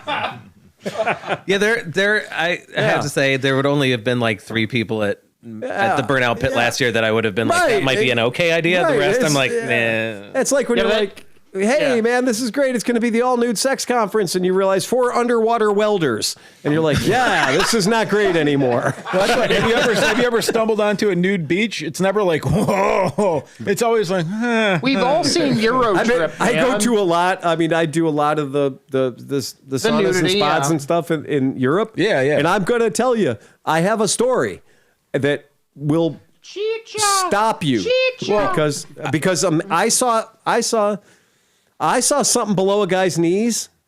well, that's what I'm thinking. You're in a sauna. That's loosening skin up. You're 40 years old. For real. Things are swinging. Yeah, I mean, I'm just gonna tell you, like, it ain't what you think it's gonna be like, and all of the awesome can get erased by just one hyperextended scrotum sack. Look, right? look. Hey, Phil, I get it. You all bring up that one Mid-Ohio I was at. The nut bra. Time and time again. Okay. Anyway, so on to that. Well, it sounds like everybody's had a good time, and this is our welcome to the new year, 2026, right? 2026 has started with a bang. I'm going to be very, very happy to see what we put together because I think this is a good time for punk rock. I think it's a good time for motorcycles. I think it's a good time to be anti-establishment. I think it's a very good time to Continue on with what we've been doing. To be us. to be us, but just to Let turn your it up a freak little flag higher. fly. But how Right? weird is Yeah. how weird is it that like the original punk rockers are 80? Yeah. We're the next generation. We're 55, 60. I went and saw the Circle Jerks. Dude up on stage is 77 years old. Yeah, right? yeah. Yeah. Bob So Dylan's somebody- still alive. Yeah, right? I mean, come on. Yeah, there's a lot to be said for the staying power of rock and roll lifestyle. I was told by Lizzie the other day Mm-hmm. that social distortion is no longer punk.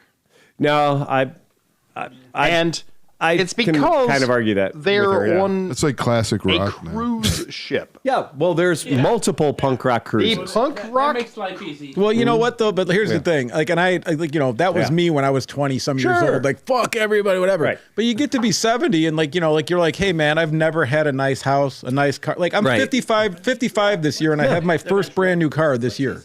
Again, come You on. could admittedly give them a bit Sleepy? of credit for following their audience. and we like to say you paid your dues. Yeah. Right? Hey, So you Sleepy. paid your dues. Sleepy. Yes. This is the nicest house I've ever lived in.